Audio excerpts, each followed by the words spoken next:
I got the fam, I got the keys, I get the work. I am the man, you know what I'm saying? So leave it to me, cause I get it first. Yeah, woo, I've been going all day, man. Same plan, can't change that. Till I'm riding around, whole squad sitting back, chilling in the Maybach. Yeah, only as deep as your roots go. I don't do corny like fructose. If you got the drummer, that's word to my mama. I'll cover you up like a toast. I was last in my past, now you see I'm the one. They say work, never work. If you work and it's fun, we on a winning team. On top where you find us, we can do anything. Non-stop till our time's up. We on a winning team. On top where you find us, we can do anything. Non-stop till our time's up. We can do, ayy, we coming up from the dirt, ayy. They tryna get us to fall, ayy. I don't even gotta flex now, boy. It's only win by default, ayy. Taking off with the ring, ain't nothing left, man. We the kings, ran with the team, ran with the dream, ran with the one fan in the seats, ayy. I pay my dues, check the receipt. Looking at you, you already peaked. Way back then. You can't follow with my tracks, man. I was last in my past, now you see I'm the one. They say work, never work. If you work and it's fun, we on a winning team. On top where you find us, we can do anything. Non-stop till our time's up. We on a winning team. On top where you find us, we can do anything. Non-stop till our time's up. We on a winning team. On top where you find us, we can do anything. Non-stop till our time's up. We on a winning team. On top where you find us, we can do anything. Non-stop till our time's up.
Welcome to Las Vegas, a city poised in the Nevada desert, a place known for its gambles, its high stakes, and high speeds. We're not too far from downtown Las Vegas. We welcome you to the Drop in the Hammer pre-race show as part of our festivities ahead of race 4 of the 4 Wide Racing TJ's Team Series in Season 7 from the virtual Las Vegas Motor Speedway.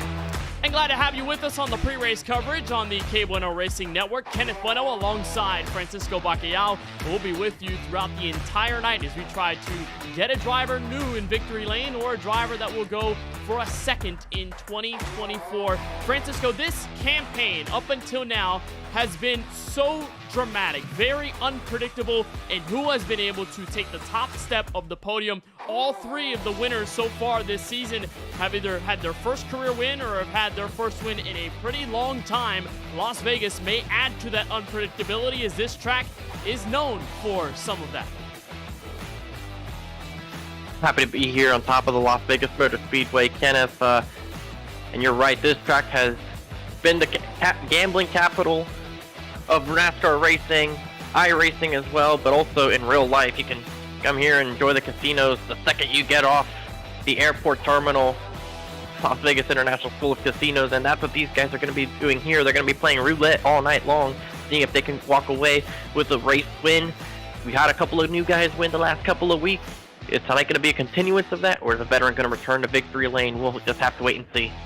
It'll be really fun here at Vegas, which is technically our first mile-and-a-half track on this schedule. We've gone through pretty different racing venues over the first several races of the season. We began at the World Center of Racing like most Star Car Racing Series do. We headed to Auto Club Speedway, part of our initial West Coast trip. Then we headed back south to Bristol Motor Speedway, where Francisco was producing and calling. Big props on that for the first time, doing it, watching what was a crazy race in the last great Coliseum. Then Las Vegas tonight. We'll take a week off after, and then we'll be back road course racing at Watkins Glen on the 23rd of October, just shy of Halloween Day when it comes to a week before that. But being our first mile-and-a-half race on the schedule, Francisco, lots of times in other series and even in this league, mile-and-a-halves have come much sooner in the schedule. Here in race 4, where we'll see plenty of mile-and-a-half tracks across the entirety of the year going into 2025. What's the biggest thing the drivers have to keep in mind of as they take on Las Vegas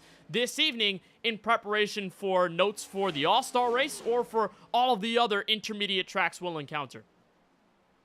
The biggest note is that last race of the season, Homestead Miami Speedway. What is that? A mile-and-a-half intermediate racetrack. So this is where you start building notes on the car, on mile-and-a-half racetracks, how to run the bottom, how to run the top. You have to make sure you're prepared to really get these mile-and-a-halves down because the championship is decided on a mile-and-a-half. So being good on a mile-and-a-half is the key to everything. And let me just say, I'm glad you're back in the booth, Kenneth. I missed you.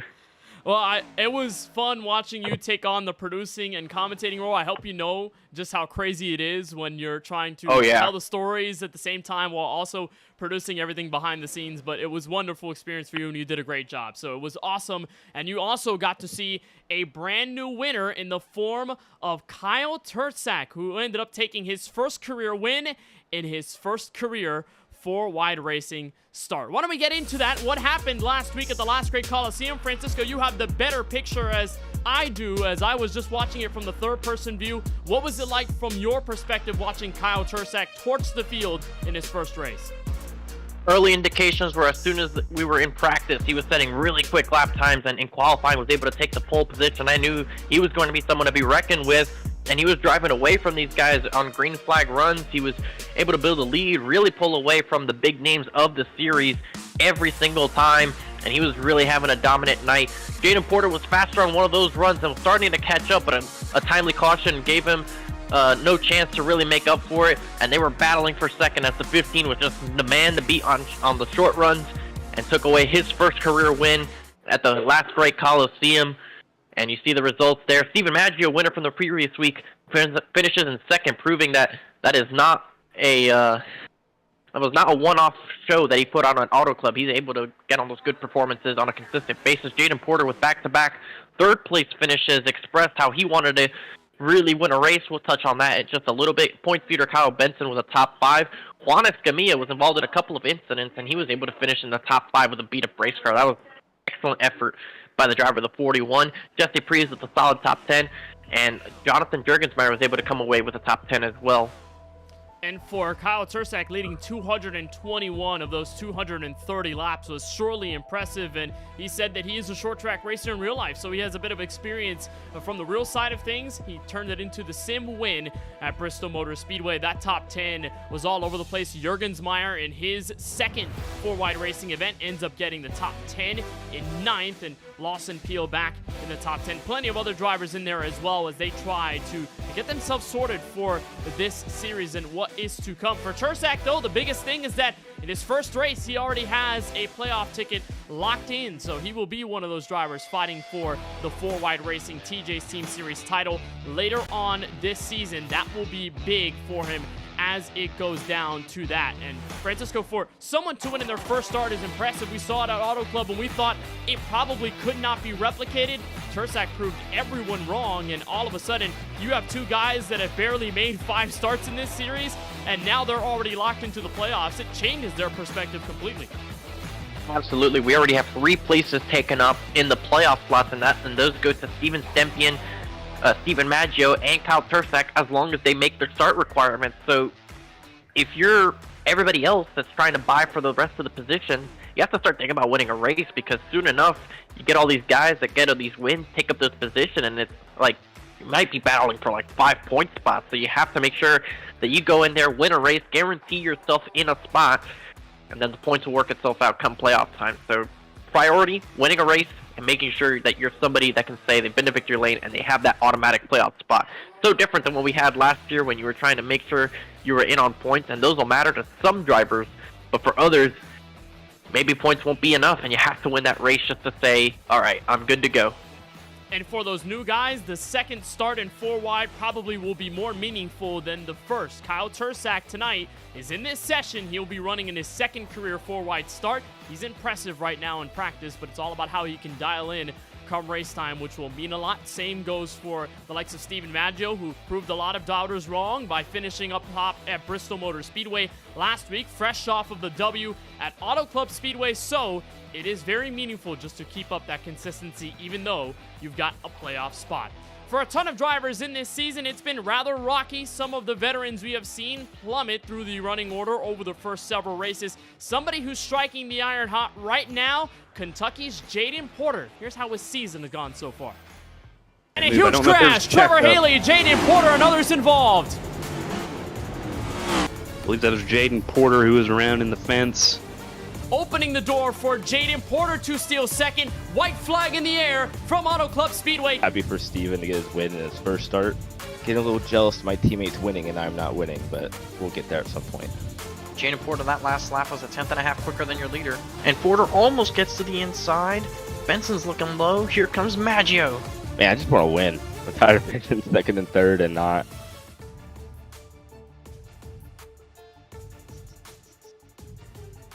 And for Porter, this season has turned around. Although it's only been 3 races, Francisco, Daytona was rough. He got involved in several incidents, but Auto Club and Bristol both able to get third place finishes out of that, and an average finish of 10.3. That's the best we've seen over a 3-race stretch for Porter in his 4-wide career. So it's been impressive to see the defending champion with these next-gen cars step up despite the struggles at the World Center of Racing, hopefully trying to carry that on through Las Vegas tonight. And he was a fan of the car returning, so he was definitely aware that this is a bigger opportunity for him to do better than he did even in Season 6 when he still had a chance at the championship in that pace run. But just looking at Jaden Porter, Kenneth, he wants to return to victory lane. Last season he did win that race at Dover, but it wasn't the way he wanted to grab that win. He wants to be first to the checkered flag, which he has not done since Charlotte back in Season 5. So Jaden Porter, hungry as ever to get a win and prove those doubters wrong that he is one of the top contenders in this series, and a good start to the season is definitely going to help him buy that opportunity. And you were hearing him in that little pre-race package. He said to you, Francisco, last week, I just want to win. He said at Auto Club he's getting a little jealous of his newer teammates coming in and winning almost immediately. Porter's last win, it's been a little while. It came all the way at Dover Motor Speedway last season. It was technically given to him because Moreno won that race but had the post-race penalty. But Porter's trying to deserve this win tonight. Could happen here on this 1.5 miles in Las Vegas, Nevada. Which, let's talk about it, Francisco, how this track compares to a lot of the other mile-and-a-halfs on the schedule, located just outside of downtown Las Vegas. This mile-and-a-half is pretty rough and can pack a pretty nice punch with it, too. Get in your car, hop in, drive for 15 minutes north of the Las Vegas Strip, and you will look at the Nellis Air Force Base and the Las Vegas Motor Speedway in North Las Vegas. It's such a unique mile-and-a-half racetrack. It used to be pretty flat, kind of like Homestead in its classic days, but then they added banking in 2007, and it really made the racing here awesome, Kenneth. And as the years have gone on, as the track surface is worn out, we've seen in real life just how multi-grooved the track has become, how significant tire wear has been. And although on iRacing, the detail, as far as like the walls and the grandstands are concerned, are a bit outdated, the track still kind of races a little bit more recently than it did for the 2009 kind of date that this track has to it. So you can expect guys to go all the way up to the outside wall, especially in 3 and 4 as these runs goes on. We've seen that with the updates to the next-gen car, to the track, to the surface models, you can definitely expect some multi-groove action here tonight. And it's also the first time that we've seen a 4-wide race at Las Vegas in the daytime since Season 3. That race was dominated by Brian M. Smith, where he led over 130 laps to take the win. Every night, every race since then at Las Vegas has been under the lights, so we'll see how much of that makes an impact. And we've had plenty of different winners along the way since that Season 3 race here at the virtual Las Vegas Motor Speedway. This is also the 3rd track in a row, Francisco, to where the ovals have abilities to run in multiple grooves. You had Auto Club, where we saw drivers all over the place. Bristol, that battle between the high and low line throughout the race. Las Vegas, we'll probably have that same conversation go down in the middle of the run. But you had a chance, Francisco, to drive a couple of laps around Las Vegas. What is it like with our KBRN onboard lap? It is not an easy lap, especially if you're trying to run a fast lap. So we're going to hop in on board from behind the wheel, and you can see the telemetry there. You're going to have to lift a little bit to get the car to turn. On those bumps, it's going to be very difficult. You got to make sure the rear end doesn't step out. You see how much you're trying to keep the car straight. And as soon as you're going down the back straight, it's all about getting to that white line in turn 3. There's such a huge difference in grip. A little bit of brake is really going to help the car rotate, get it on that paint. And you have to let it ease off of turn 4. It's very easy to let it go into the wall or spin out. And that's a lap around Las Vegas. Those bumps in 1 and 2, crucial to lap time. We'll see how it is on the opening stretch of the run, because you'll use a lot of throttle, but over the course of the race, you can either wear out the right front to where you're chasing towards that outside wall. And many times here at Vegas, specifically in the daytime when it's so hot, you have those rear tires light up a ton, and that will really matter a lot when drivers are going to a long run and they're trying to take care of their rubber. May not be the best action of point for all of them as we move forward in this race. So it'll be fun to see how exactly that goes down for the most part, but it'll be interesting how that all shakes out for the course of the race. Let's get a look at some of the teams we'll see over the course of the season. Again, we're trying to get the minds refreshed here on the KBueno Racing Network to what we should expect to see over the course of the campaign. When we look at our Season 7 teams, starting with KBueno Racing, they've got their core 4, Jaden Porter, Ethan Fonseca Moreno, Francisco Bacalhau will make some starts this season, and Luke Knupp will be driving. He's yet to make a start so far, but may be a factor later on in the campaign, a mixture of Chevys and Toyotas. They also have an auxiliary team, KBueno Racing Jr. 2 of them already have a race win. They've added Duncan Fall and Jonathan Jurgensmeyer to the camp as well, so they are new additions to the KBueno Racing stable, making it more of a powerhouse in this series. And the same goes for Drinkin' Bros Racing. Instead, they bring back their cast from last season. Eric Schaefer, Brandon Banks, Lawson Peel among the marquee drivers in that group, with Michael Newbraw making some decent runs this season. Then Drinkin' Bros Racing 2, as a matter of fact, Daniel Michel with the 25, Kip Easley in his rookie season, with Joe Sanchez right in that 3rd spot. CJ Munier, Tony Kivett, and Cody Kinsey round out the 6-car Drinkin' Bros Racing 2 stable. Then for Murray Reedy Motorsports, one of the OG teams in this 4-wide racing calendar, Craig Lauenslager, Austin Reedy, Tyler Murray, Kyle Benson, and Christopher Bishop. Those are the 5 drivers that man with the Ford Mustang dark horses And right after them is Stonks Motorsports, one of the newly tenured teams in the series. They've made a ton of progress, though, with AJ Green, former series champ, Lance Hill, and Colin Forster. They have been around in this series for a pretty long time, since 2021. Then after that is not Stonks, but still kind of Stonks, a team that was rebranded from Skybox, and Kevin D'Elia Team Owner, they told me that they just couldn't come up with a better name, so they have Kevin D'Elia, Pandicio, Curtis Kelly, Daniel Moore, Adam Alishire, and Brandon Hawken, who won 5 races last season. Still yet to see him, though, in this 2024 calendar year. We also have Dark Horse Racing expanding to 5 cars from their 1 from last season, with Trevor Haley bringing in Nicholas Bauman, Craig Rowe, Dustin Hicks, and Juan Escamilla. And then for Buckeye Racing, Mikey Neal driving the number 88 Chevrolet. We've seen him did well at Bristol so far over the season, so we'll keep an eye on him. Plenty of other independents as well, from Nicholas Vizzuti to a ton of others. Kyle Tursak has joined Drinkin' Bros Racing since. Many different changes. Probably will have to update that video as we move forward through this pre-race show and as we move forward through the season as well.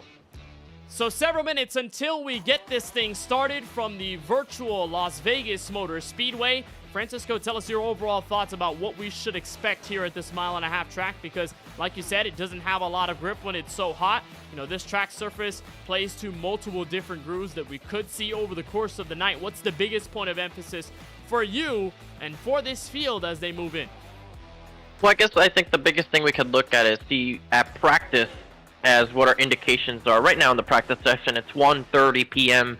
local time in March. So usually the early race here is cool air temperature, so you're going to see a lot of throttle time. I mean, how many times have you seen a Las Vegas race be overcast early on in the season? And they're really fast compared to when they run in September or even October for that matter. So right now, the ambient air temperature is 70 degrees and the track temperature is 100. So while, yes, I said it's cool, the track temperature being high but the ambient temperature being low means you might see them really fast down the straightaways, and draft is going to carry that top speed up, but you're still going to fight for grip in the corners. And that kind of leads me into the Keelan's keys to this race here, Kenneth. He's not with us tonight, but he is in spirit. We wish him some safe evening here in the Daytona area. But Keelan's keys to getting this race down right and giving yourself a chance to win, you have to manage those tires. We just talked about the track temperature in practice is 100 degrees.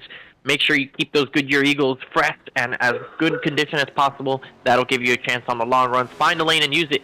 You either want to be at the bottom, avoiding those bumps, or get your left sides on that paint in 3 and 4. Huge difference in grip if you miss that paint versus if you hit it. You definitely want to make sure you hit it as many times as possible. Be prepared to gamble. There's going to be opportunities tonight where you have to try something different or something opportunistic occurs, and you have to pounce on it to go off strategy. Might work, might not work, but you won't know unless you try it. And track position, track position, track position. Be as close to the front of the field as you can. We've seen a lot of caution flags this season so far in every race. Keeping your car at the front is going to give you the best opportunity of staying out of trouble and giving yourself a chance to win. It's also staying out of dirty air will matter a lot. I like the gambling one that Keelan brought up to us a couple of hours ago during the afternoon. He's actually in Daytona Beach right now with JJ Hill, who's planning to run this race, although they are hunkering down for Hurricane Milton that just made landfall in the Sarasota and Bradenton area on the west coast of Florida. So they will be getting hit over the next several hours. Hopefully it doesn't affect them that much, but Keelan is there, so not able to join us right now for our Keelan's keys of the race. See some drivers putting in practice laps right now. That's Cody Spare, rookie driver this season. Made his first start last week, in fact, at Bristol Motor Speedway. Francisco, you got to saw a bit of Cody Spare, although he did find some troubles like many others did over the course of the race. But again, our biggest point are the drivers that are new to this series versus those who are more experienced and have found struggles. Guys like Ethan Fonseca Moreno, who has crashed several times this season. There he is against the outside wall, just messing around in practice. But him and Lawson Peel among those that we're very surprised to see at the bottom end of the point standings so early on in the campaign. I think, Kenneth, that if you just had to think of a situation through the opening races, whatever situation that is, the last thing you thought is there's no way those two are going to be outside the top 15 in points through a handful of races. But guess what? Both of them are.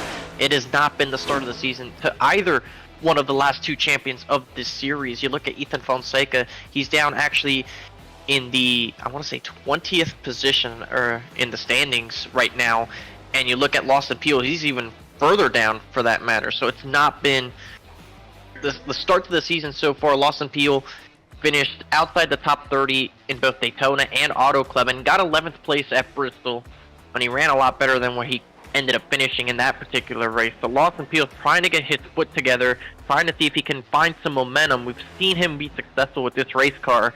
Back-to-back seasons with the most wins in league history, 7 apiece in Season 4 and Season 5. He's looking to get back to that kind of mojo, that kind of success level, but maybe he can do it here. He's won here before. He's been successful a mile and a half with this race car. Is tonight the night Lawson Peel needs to get himself into the playoff and change that momentum? It will mean a lot, and that means he's returning to a car that really brought him a lot of success in most of his four-wide career. Talk about Seasons 4 and 5, where Peel had won a ton of races. It was with this next-gen car, and this is the first time that we'll see the intermediate package be used other than Auto Club. That 670 horsepower engine will have beneath the hoods of these race cars with that several-inch spoiler that's on the back end of the car with the full diffuser, unlike Bristol, where that diffuser is a little changed up just because of the speeds you're carrying there and how short that track is. So it really will play a big factor into how you can use the handling to your advantage, but the dirty air that will be created from the traffic behind, that will also play a big factor into how you can make passes. And plenty to our track position, Keelan's key that we mentioned over the course of the pre-race show, how that will matter over the race as these guys continue to put laps down in practice. We'll take a short break and be right back, but on the other side, coverage of race number 4 in the Season 7 4-wide racing TJ's Team Series. You're watching the Drop in the Hammer pre-race show. Las Vegas Racing for 4-wide comes up next.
available now. Racing isn't easy, but experiencing it is. iRacing puts you in the driver's seat with the industry's leading sim racing game. Drive on laser scan replicas of the greatest racing circuits from around the world.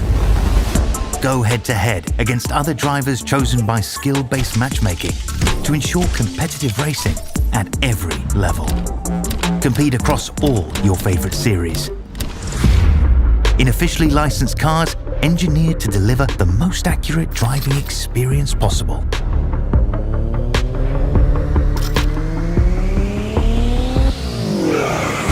Join a race or host your own with players from across the globe. Race against the computer or in a league with friends. Feel the thrill behind the wheel. Visit iRacing.com.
My name is Francisco Bacallao, driver of the number 30 Celsius Toyota. I have a lot of things to balance between work, being a student pilot, and of course, having iRacing to do on the side. How do I manage all that? Celsius. Celsius is the key to getting these things done for me. Whether it's at work, at home, while I'm driving, whatever. Whichever flavor you want, whichever one appeals to you best, that's the one that gets it done. So if you want a good option to drink, choose Celsius.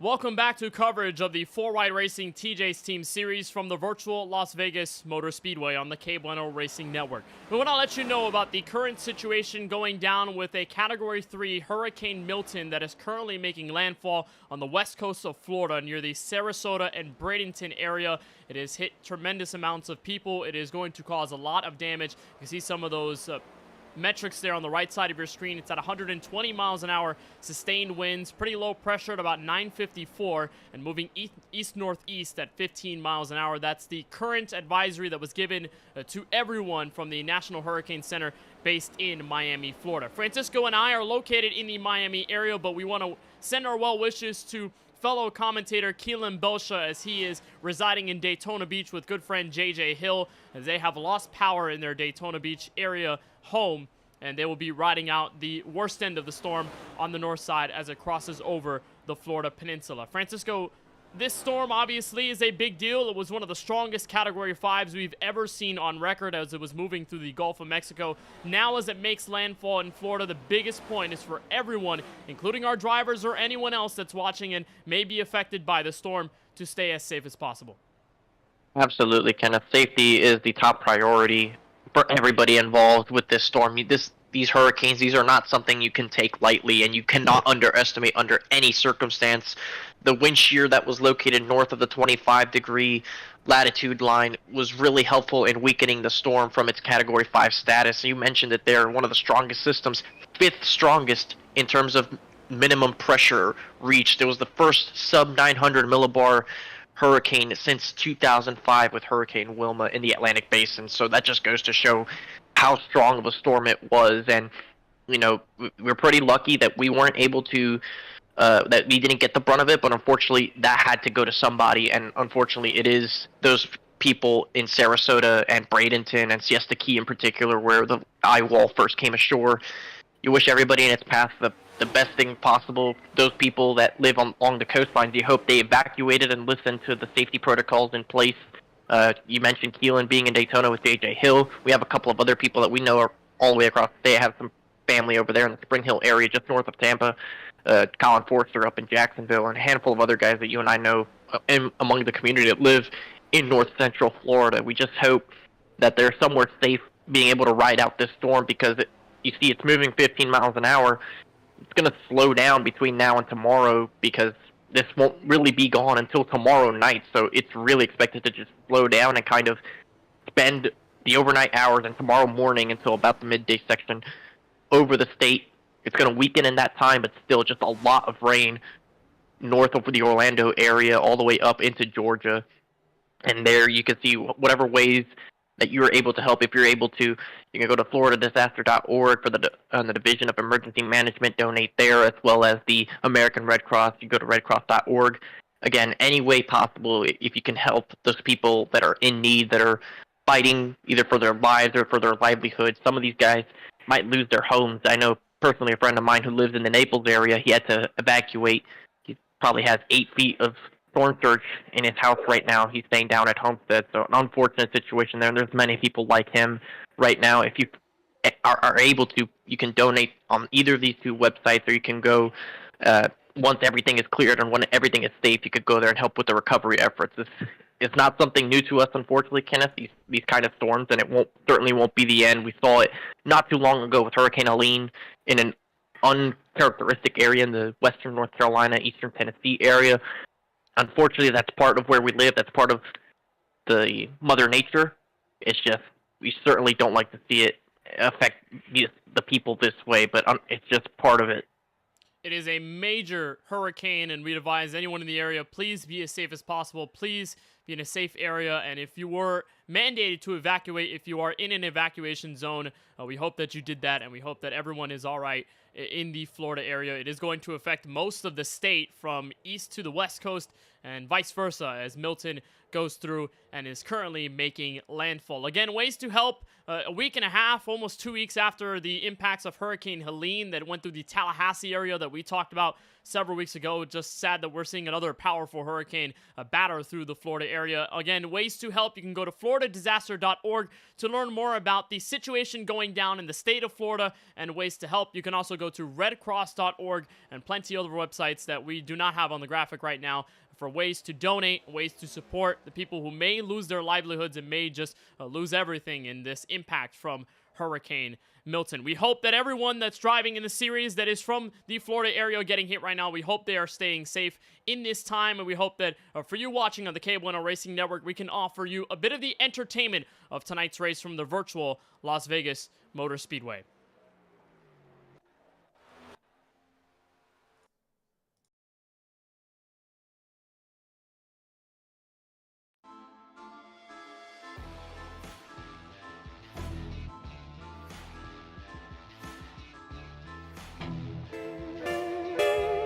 Down, down, down, down, down. Yeah, glow up. Yeah, they still don't know. So yeah, nothing but Satan, no love. Get no love. Hate talk, that's my bonus. For my quota, boy, don't nobody. I just get a check. In the jail with the set, all we do is rap. Ain't worried about next. Yeah. I'm just making plays, Broadway in the flesh. On us, this right here in the on us. Too focused, all that change on focus. I am not no talker, boy, don't nobody hold us.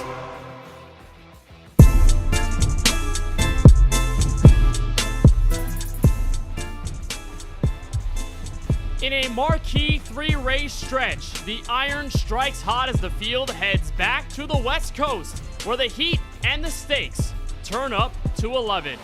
In the hot Nevada desert, the KBueno Racing Network welcomes you to the 4th race of the Season 7 4-Wide Racing TJ's Team Series, live from the virtual Las Vegas Motor Speedway.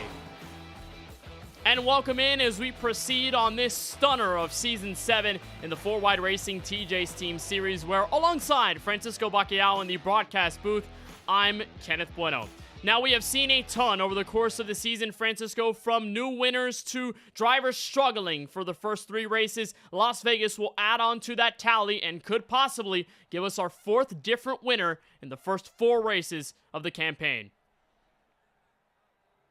Las Vegas Motor Speedway, gambling capital of the world. We've seen a couple of first-time winners this season. Steven Stempien captured his 2nd win in the opener at Daytona. You see the schedule there on the right side and what's to wait in the future. Who's to say that we won't see a couple of more first-time winners or drivers getting some of their first handful of wins in this series? But like we've seen many times before, the veterans could strike back at any time. They have the experience on their hands. There's former champions of the series that you expect to return to victory lane. And what a better track than to get all that going here at Las Vegas, where anything can happen. It has been a ton of fun to see what the series has provided so far. Our first mile-and-a-half challenge tonight here in Las Vegas, Nevada. Something about this track makes it pretty special, even though it's probably considered one of the cookie-cutter tracks on the NASCAR calendar. The first time we see it since early Season 6, where Ethan Fonseca Moreno was able to capture his first career 4-Wide Racing victory. And like Francisco mentioned on our Drop in the Hammer pre-race show, the first time we run this track in the daytime since Season 3. Most of our races prior have taken place under the lights, and we've gone deep into the sunset, but tonight will show the full prowess of the hot Nevada sun and how it can impact the grip levels for all of the drivers. This track clocks in at 1.5 miles, 2.4 kilometers, opened back in 1996 as a mile-and-a-half oval, but it had been open prior to being the track that we see today. Banking is at 20 degrees in 1 through 4, 9 degrees on the straightaways, including to the start-finish line. What that means, we'll have a lot of multi-groove racing on the way as we move forward in this race. And once the drivers put in enough laps, put enough rubber down on the speedway, it means we'll have something furthermore to talk about over the course of the night. We go 134 laps here from the virtual Las Vegas Motor Speedway. That accounts for a little over 200 miles on this calendar. You can see it there, 134 laps. And this will be our first race prior to the week off break we'll have on October 16th. We'll go back racing on the 23rd when we go road course racing for the first time this year at Watkins Glen. So, Francisco, with this longer race at about NIS length for a ton of these drivers, we know that they're accustomed to seeing that in 4-wide competition, but how meaningful would this first intermediate race be, knowing that we'll see a ton of others like it throughout the season, and we'll be coming here for the All-Star race mid-season?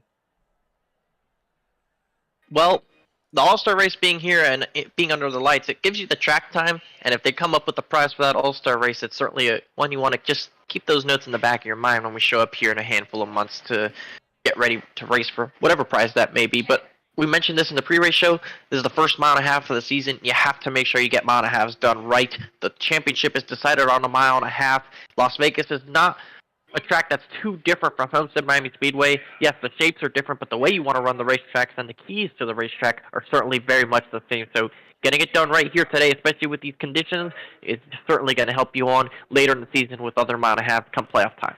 And for those who missed it, we had a lot of stuff go down at Bristol last week, and Francisco was there to produce and commentate all of that as we were going through that event. Here's how it all went down, with the winner, Kyle Turczak, becoming the 2nd driver in a row to win in their debut. Remember Steven Maggio taking the checkered flag at Auto Club. Kyle Turczak led this race from the pole and never looked back. He dominated 221 of the 230 laps of the race that did go into overtime. And here's a look at how Turczak did it. Some pressure early on by the likes of Adam Alashire, then Jaden Porter, who caught up to him midway. Cautions, though, fell a ton throughout that race at the Last Break Coliseum. And here was the final restart in overtime. 3 wide for 3rd and 2nd place. Jaden Porter, Steven Maggio, Kyle Benson among those fighting for those spots at the checkered flag. But all behind Turczak, taking away his first career win. And again, becomes that 2nd driver in a row to win a race in their debut, past Steven Maggio. All three of our winners so far this season, Francisco, have done it in very different ways. Daytona went down in wild formation with Stempien being literally the only car to cross the start-finish line. That was his second career four-wide racing victory. And then after that, what happened with Maggio, just straight out, pushing underneath Colin Forster 3 wide, banging doors to turn 1, and just held his ground on the final restart. And then Kyle Tursak with the absolute clinic he put down. Las Vegas may just be the fourth different type of race. We've yet to see a strategy masterclass happen. It could happen tonight.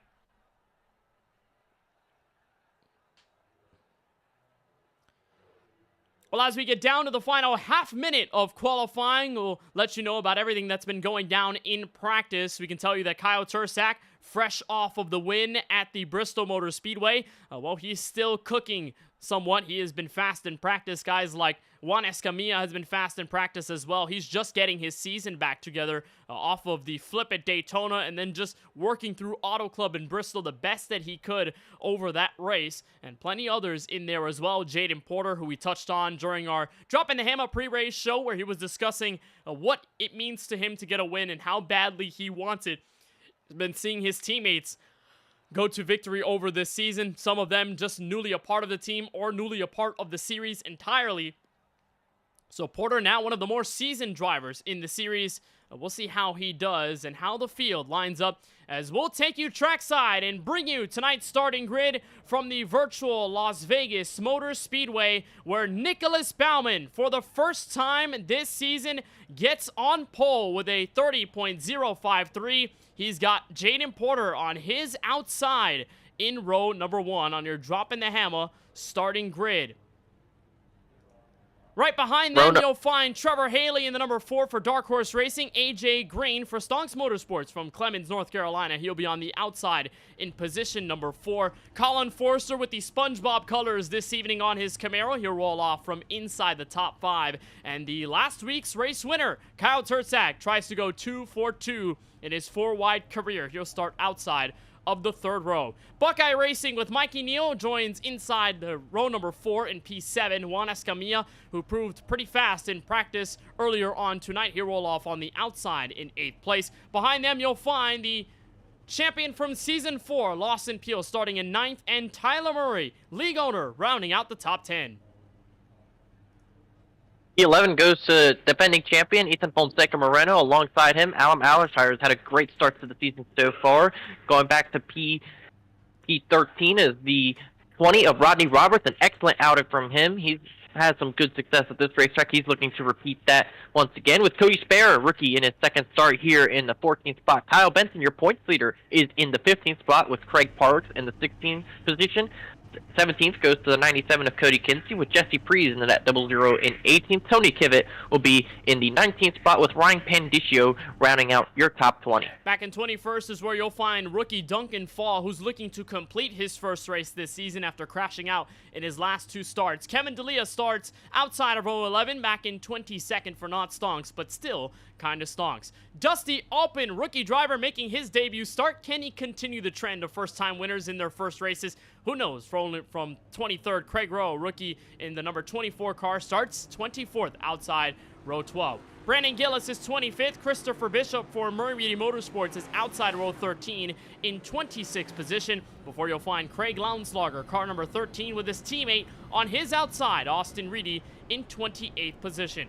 Curtis Kelly rolls off inside row 15. Eric Schaefer, the first driver not to set a qualifying time. He's on the outskirts of the top 29. He'll be just inside the top 30. Brandon Banks rolls off in 31st. Behind them will be Steven Maggio, the winner from Auto Club Speedway, with Michael Newbraw right behind him in 33rd position. Back in 34th is Brian Dixon. 35th goes to CJ Munier and his number 89 Chevrolet. And behind them, you'll find Daniel Moore and Timothy Cook rounding out the final row of our 37 car field from the virtual Las Vegas Motor Speedway.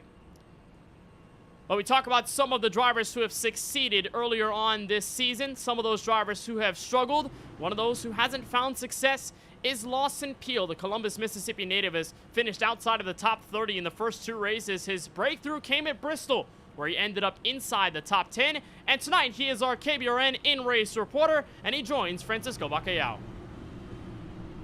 Lawson Field, you got us in the booth? I've got you. Well, it's not been the start of the season I'm sure you were expecting, or even we were expecting. You got a solid run at Bristol last week. You missed out on the top 10 by 1 position. What do you need today to get a good run to get your season on track? Well, I think Reedy got EOL'd, so they gave me 10th. But, yeah, it's looking forward to this. Good track for me most of the time.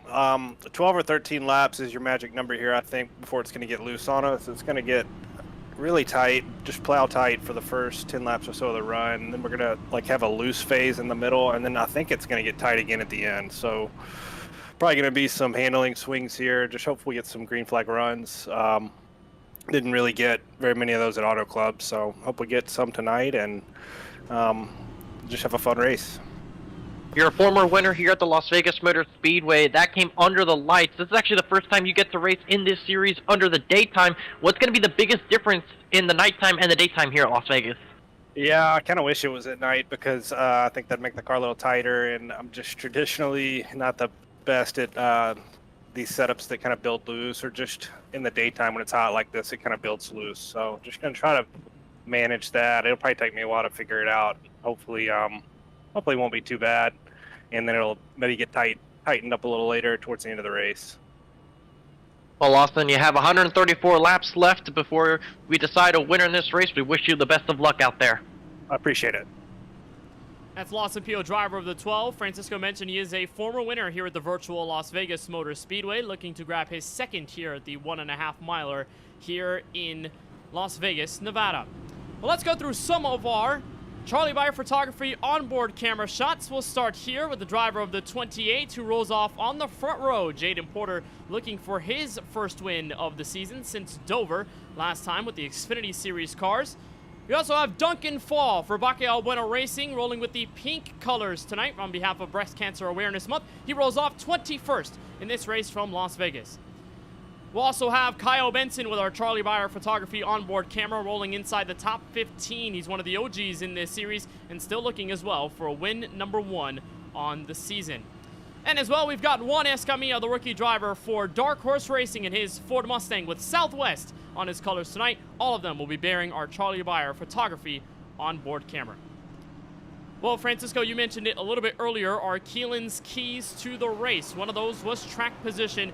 Nicholas Baumann and Jaden Porter will have the front row start. They'll be in the best place out of anyone when it comes down to this race. And as the weather continues to change with a 93-degree track temperature right now, we should probably have a lot of dynamic track features going into this race. And track position will matter when the dirty air kicks in by the end of 134 laps. Pace car rolls down to the right side and to the entrance of pit road. Nicholas Baumann, the rookie, with Jaden Porter on his outside, bring us green flag racing from Las Vegas.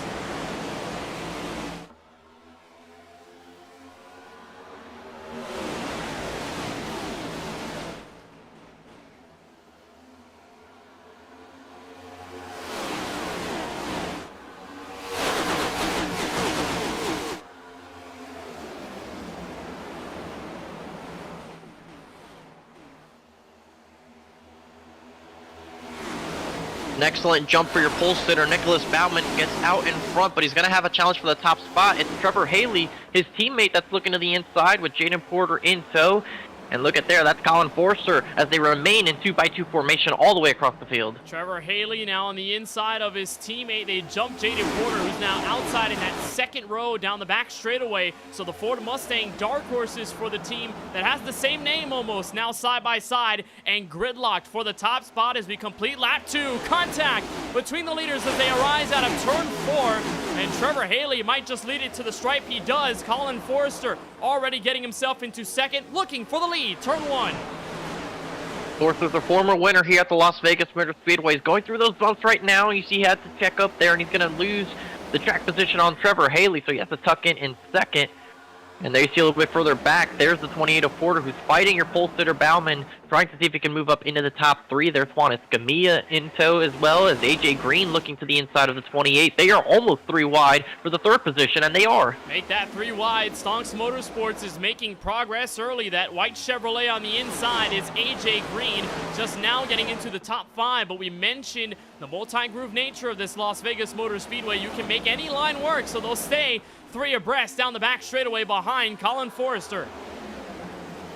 And AJ Green's going to stay looking to the bottom. There's Kyle Tursak, your defending race winner at the Bristol Motor Speedway, riding on board now with Jaden with the Charlie Byer photography on board. And there you see the run off the top for the 14 of Bauman's going to give him the spot, but Porter's actually going to push Green to get them back side by side. You know, again, this track goes down to tire wear over the run, but it does matter. The draft does over the course of the first several races. And some of these guys sticking into the draft just to keep themselves afloat in this top 5. Battle, though, for about 3rd stays onwards. AJ Green on the inside of Nicholas Bauman, who rolled off at the top spot. He's dropped off a little. Trevor Haley, the race leader, and he continues with that as Juan Escamilla goes door to door with Jaden Porter. Behind them is Kyle Tursak, the winner from the Bristol Motor Speedway. How about it? Here he is, fast in practice, fast in qualifying, and at this moment in time, doing well for himself as he gets the outside lane on that Bass Pro Shops machine down low, Tyler Murray. This will be a really good time to see what the 15 does. We saw him at Bristol be very dominant, had the track position right from the get-go, was able to restart in the lead. Tonight, we'll see what he can do in traffic against these other guys in a big racetrack. We'll see what that does for him as they see Juan Escamilla and the 14 of Nicholas Bauman battling for the 4th position. They're still battling with AJ Green now moving up into 3rd. Stonks Motorsports drivers there in the 2nd and 3rd position, looking to see if they could capture it to that other Dark Horse Racing driver who's leading in Trevor Haley, a sophomore driver. Best finish of 3rd place in this series came at the Phoenix Raceway in the playoffs last season. Kenneth, Trevor Haley was consistent, and if not for the 42 or 57 of Ethan Fonseca Moreno last season, Kenneth, he was one of the best rookies out there. He just got overshadowed by your champion. And for this season, with Moreno's struggles and several of the other rookies coming into the foray, it'll be a little harder to distinguish yourself among those in that rookie class. Pretty stout here in Season 7 with the return of the next-gen cars. Nice battle inside the top 15. Mikey Neal, who rolled off in a pretty good spot to start this race, has since fallen back. That 88 Chevrolet in the bottom end of the screen, just fighting now with Craig Parks. There's rookie Cody Spare right in front, another yellow stripe driver behind in that pink KBRN machine of Duncan Fall. And then a side-by-side action between Adam Alashire and Ryan Pandicio, 2 of those teammates for not stonks, but still kind of stonks. And when you're looking at turns 1 and 2, Francisco, you're looking at a pretty nasty bump that hits you in the middle part of the corner. So often you'll see guys be a little higher up in the grooves. They'll be about a lane or a lane and a half up higher on the racetrack in the first part of the race, or the venue rather, just to stay above those bumps that get this car all out of shape, specifically this next-gen car that has such a flat underbody that any bit of oscillation can mess it all up. Yeah, the aerodynamics of this car are extremely sensitive, and those bumps can really upset the race car. You see a battle for the lead. Colin Forster's to the inside of Trevor Haley. Bauman's behind all of this, waiting to see what it goes on. But those bumps really upset the car. If you can get the right side tires above it and look and clip those bumps as a way of making the car turn, you can gain lap time. But certainly in 3 and 4, Kenneth, you want to be on that paint. Missing that paint is not a good thing for your corner.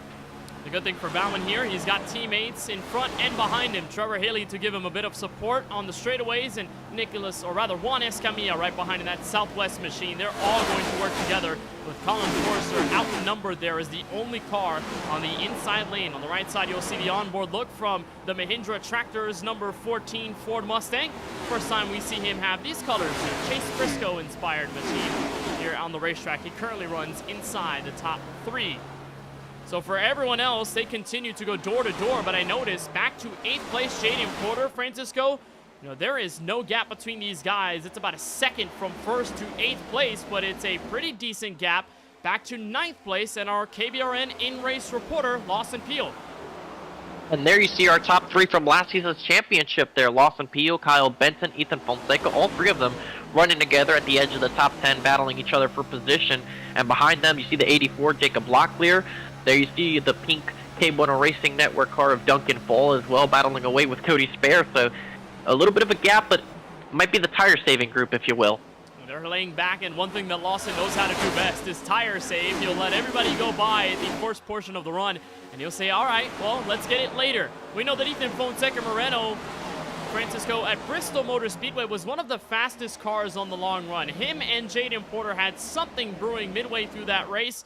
They were able to catch up to Kyle Tursak just a little bit before the caution waved and changed the entire complexion of the race. And while Moreno was not able to determine a good finish out of that based on the luck he encountered for the rest of that race, maybe at Las Vegas, a little more control in his destiny, if you will, as Moreno runs in 11th right now and could be one of the faster cars on the long run, as he was a defending winner last time around here at Las Vegas, and that race came down to a ton of long green flag pace. Wild to think that Las Vegas win was also his first career win in the series. It sparked his season, which led to a championship. It all started right here at Las Vegas, so I'm sure it's an excellent memory for the driver of the 57 Prime Chevrolet. Was driving the 43 at the time with those Alpha Prime numbers, but he now is a champion of the series. People know what to expect of him now compared to last time when they really didn't know. So he's going to try and see what he can do with that target on his back, the expectations on his shoulders. So far, he's doing pretty solid, riding in the 11th position, riding around the competition he's used to seeing in Kyle Benson and Lawson Peel. You look at the front, Colin Forster is going to clear Trevor Haley for the top spot. He was working that bottom for about 2 laps and finally gets around him. Talk about former winners at mile-and-a-half tracks. Colin Forster easily comes up on that list. There was one season with the next-gen cars. He came away with the win in race 13. It was back in season 4, but was able to grab a mile-and-a-half win at least in season 5. Won the finale at Homestead, Miami. Another pretty abrasive mile-and-a-half surface, and Forster dialing up the inside on Trevor Haley, getting that to work, and he wants his teammate AJ Green with him. 3 wide in turn 1. 3 wide. AJ Green has been aggressive early on in this one. He's trying to make it a 1-2 first stalk, but you see he gets loose on those bumps. He's going to lose momentum on the inside. That's going to allow Trevor Haley to get that push from his teammates to see if they can move into the top 3 positions. You see that line of cars just behind as Kyle Tursak takes it 3 wide with Juan Escamilla and AJ Green right through the middle. There's Jaden Porter right there. You see Murray gets loose. That's going to allow the 12 of Peel, the 38 of Benson to go around the outside. They're going to try and split through the traffic here. And Tursak lost a bit of the race car at the exit of 4, and look who is there. Lawson Peel, him and Kyle Benson, and a bit of Tyler Murray. They've worked up closer to this first pack of cars. We saw them saving their tires a little bit through this run, but so far for the in-race reporter, all positives as he works the inside lane. It becomes a very interesting way to navigate Las Vegas. And with that, I turn to our question given to us by our good friend Charlie Beyer at the KBueno Racing Network. He says, #AskKBRN. Good evening. Firstly, how is your situation in South Florida? But talking about the race itself, what about Vegas separates itself from other speedway ovals in your opinion? I'd say, at least in my answer, Francisco, it's the fact that you really got to drive it deep in these corners. You lose a lot of the throttle in the corners specific in comparison to a lot of the others intermediates we'll see on the calendar. And Lawson's using that to his advantage as Escamilla wiggles sideways 3 wide on the front straightaway. Las Vegas Motor Speedway, Kenneth, is an incredible racetrack, and you have to be careful with how you run the racetrack. 1 and 2 is known for those bumps. You have to navigate them with care every single lap. These cars can break loose any moment right over those bumps and cause a caution and end your day. But you also have to make sure you run the bottom accurately in 3 and 4. You want to keep those left sides on the paint. If not, you drift up the racetrack, burn that right front tire. So each corner, both ends of the racetrack, completely different to each other. But it's pretty good as Murray goes through the grass. Murray skipping through the grass. He'll keep it collected for right now. We will stay green. He's slow on the front straightaway. There is Rodney Roberts going around him. Same for Adam Alashire. And for Tyler Murray, a bit of a scare there off turn 4. We saw plenty of drivers, Francisco, pop out sideways, were able to save the race car. For Tyler Murray, probably not the best case scenario off the final corner. Here's a look. And you see he's going into turn 3. He was just riding behind this main pack of cars, kind of minding his business, was actually in a pretty good spot. And then right here, just trying to put that power down. Just a little bit too much wheel, gets loose, but fortunately doesn't get the car sideways, kind of cuts through the grass, and then right here had a really interesting moment, and he was able to keep it going. Loses position, but at least he didn't lose his race car altogether, and he still runs in a 15th position right now. He settles right behind his teammate Austin Reedy, who showed up at Auto Club Speedway several weeks ago. Performed rather well. Didn't really get the finish he deserved after getting involved in a spin late in the going. But good news for Reedy and for Murray. They'll just hang in where they are. They are all single file. You cannot say that for the front of the pack, though. Lawson Peel is helping AJ Green scurry away to the lead, and Peel goes for his own. Here he goes inside for the race lead. It's time to cue the Jaws theme. And Lawson's got it loose off Forrest. Colin Forrester and AJ Green is not giving up yet. Gridlocked for the top spot, lap 24. Green has been one of the more aggressive drivers here this evening. You see 3 wide, a little bit further behind this group momentarily. Forrester now has to hold off Benson and Porter. Lawson Peel saved his tires. We saw that gap he had all the way behind the 8-car breakaway, and now he finds himself in the top position. How many times have we seen that out of Lawson Peel?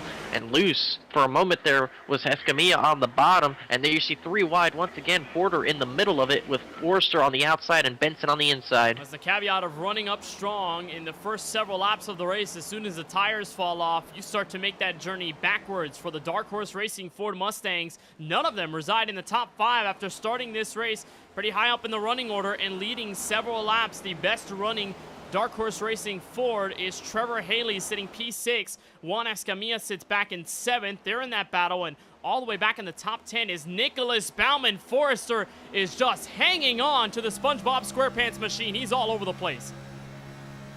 And that caution car, flag waves. Trevor Haley. Trevor Haley involved. Our first yellow thrown at lap 26. As everyone slows down with the iRacing official pace car, Haley is in trouble on the front straightaway. And there's the 4-car. The Red Bull machine was quick early, but unfortunately right there gets into some trouble. We'll see if we can get a replay up to see exactly what happened to the sophomore driver. Looks like he was battling away with his teammates. He was pretty loose off the corner, and oh yeah, just gets loose off of turn 4 and gets into the side of the 15, Kyle Tursak, and then he goes back to the outside and keeps it off the wall, but spins out in the process. Or actually, he does slam the wall. Just hip checks Tursak. Everyone else does a great job of avoiding Haley down low.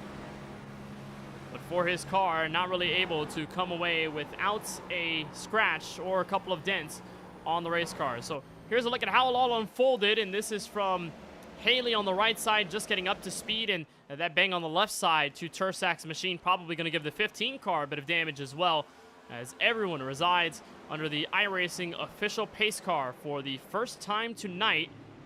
And it appears all of them will take their talents to pit road for the first time. Beating time on pit road, tires are going to matter, and we went just beyond the halfway point in the fuel run, so I expect the entire field to be in this pit lane, and they are. Looks like 4 fresh tires and fuel for a majority of them under this caution.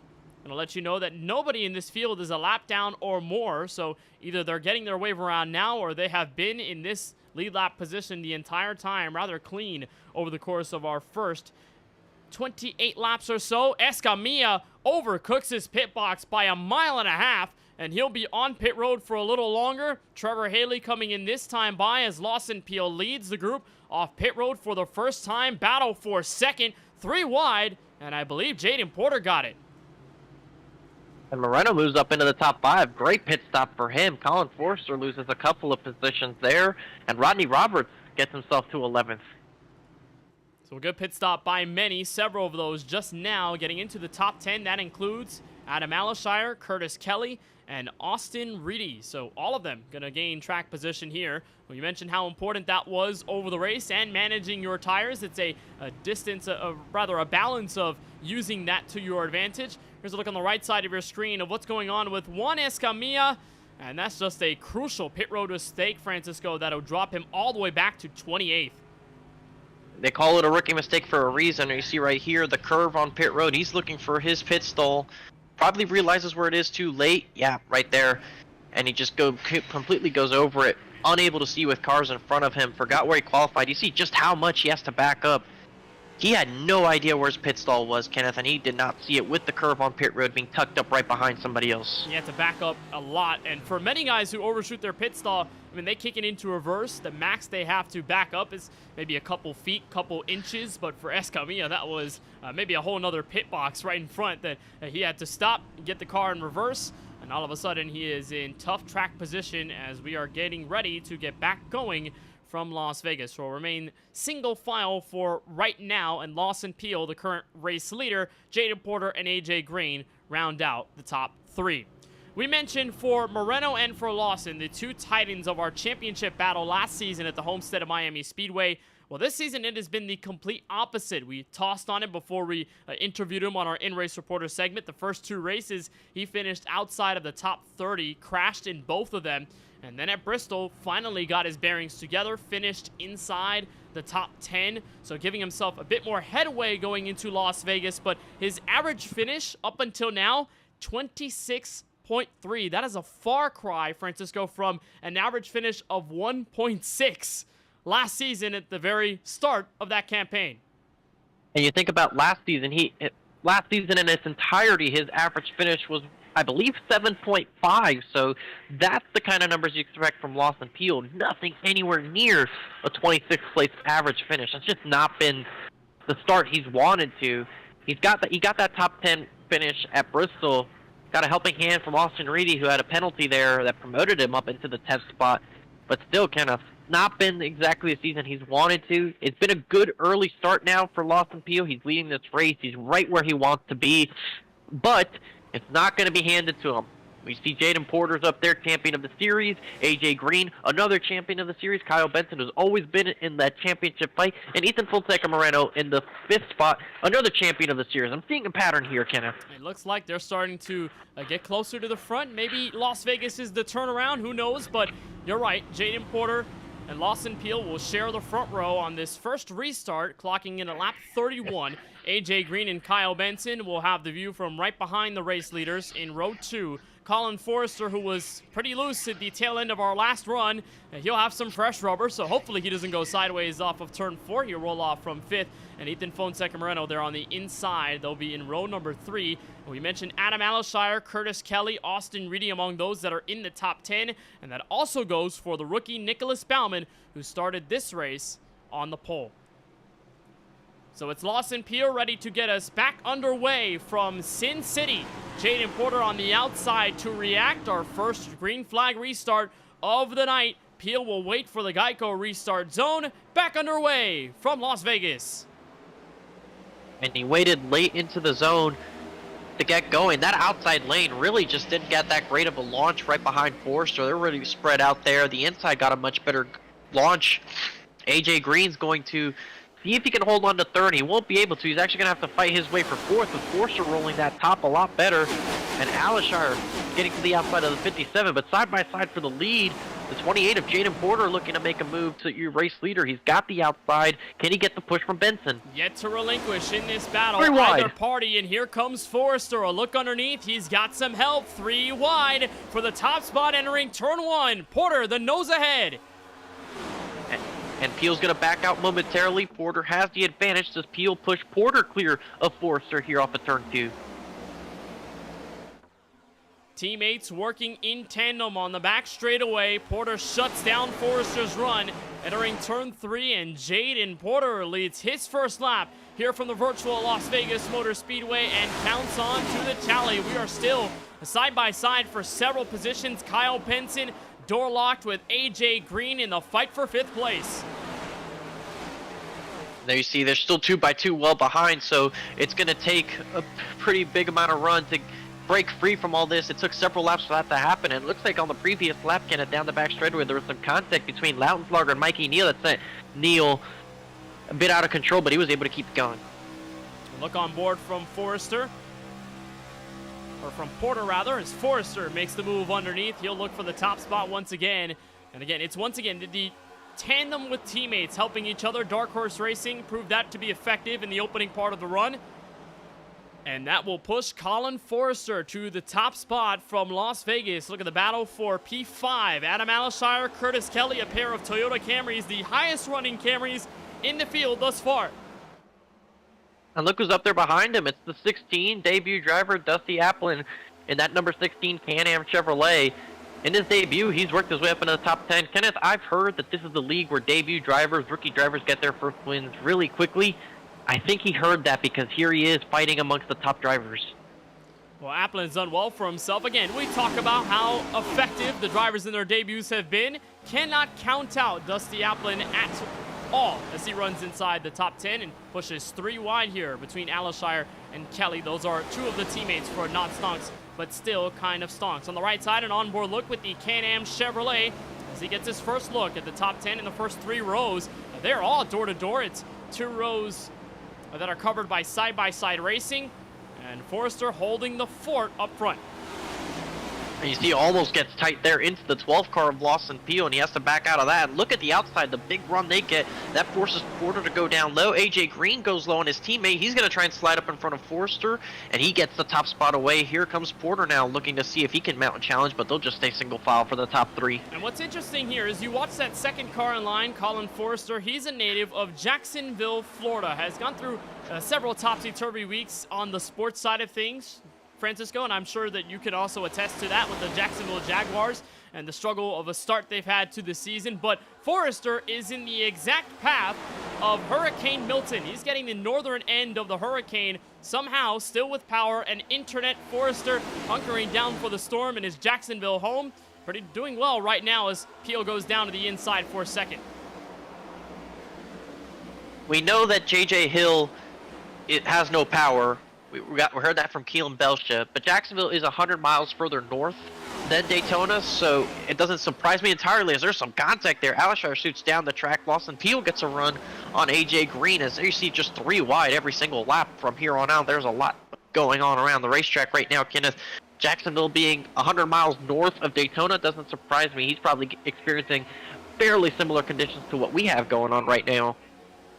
And he's still pushing forward in this top 3. He'll look underneath his teammate in turn 1. Problem is, no real help on the outside lane. That's where Lawson Peel will fill that gap and will make that a proper fight for the second spot behind the Clemens, North Carolina native of AJ Green. And here come the Toyotas. They're starting to swarm the top 5. We mentioned Alashire and Kelly. They're both in that side-by-side battle. It appears they have been synchronized in that side-by-side grouping as they've been pushing through the field.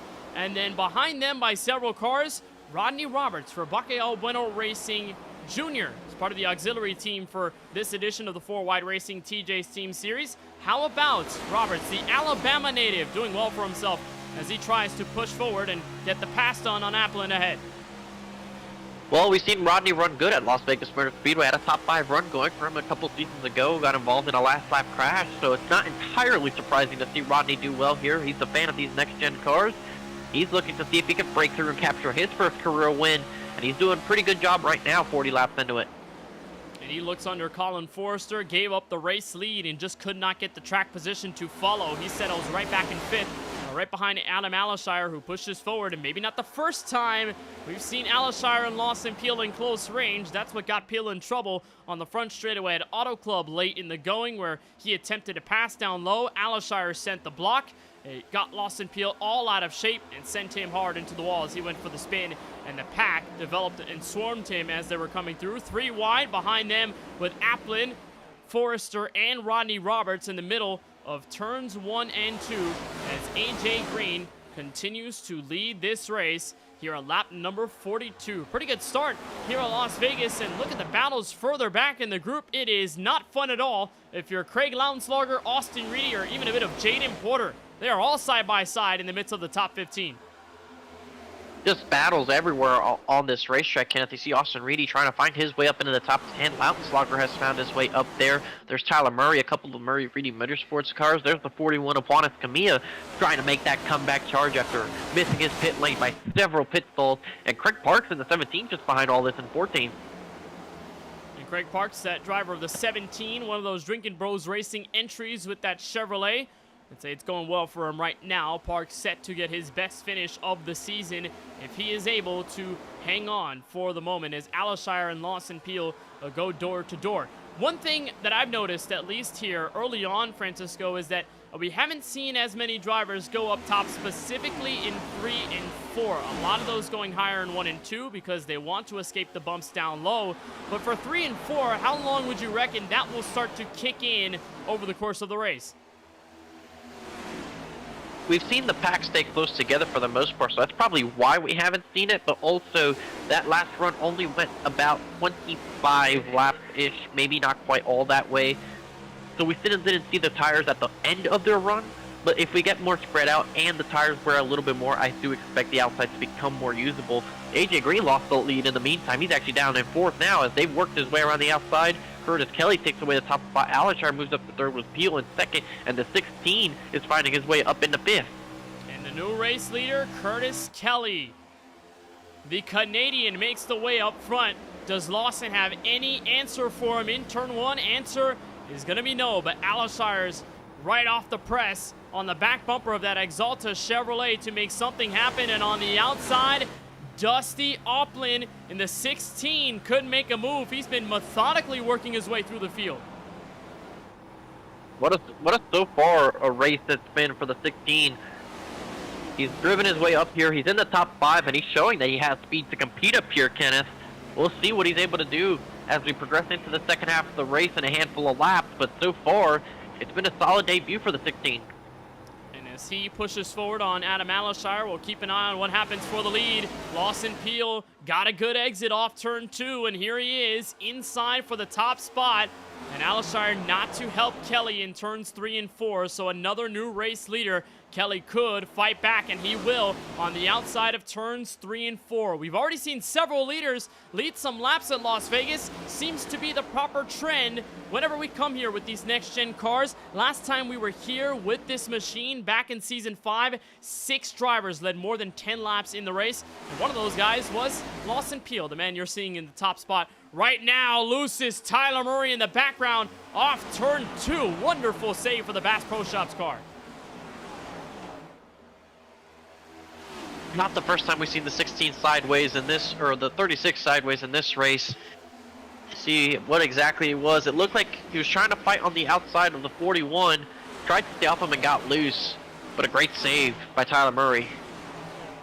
You'll keep it collected. Second straight time this race where in a green flag run, he's gotten loose and has had to correct the race car in a big-time way. He's going door-to-door with Nicholas Baumann, the pole sitter, who hasn't really gone back up to the front since his drop back through the field.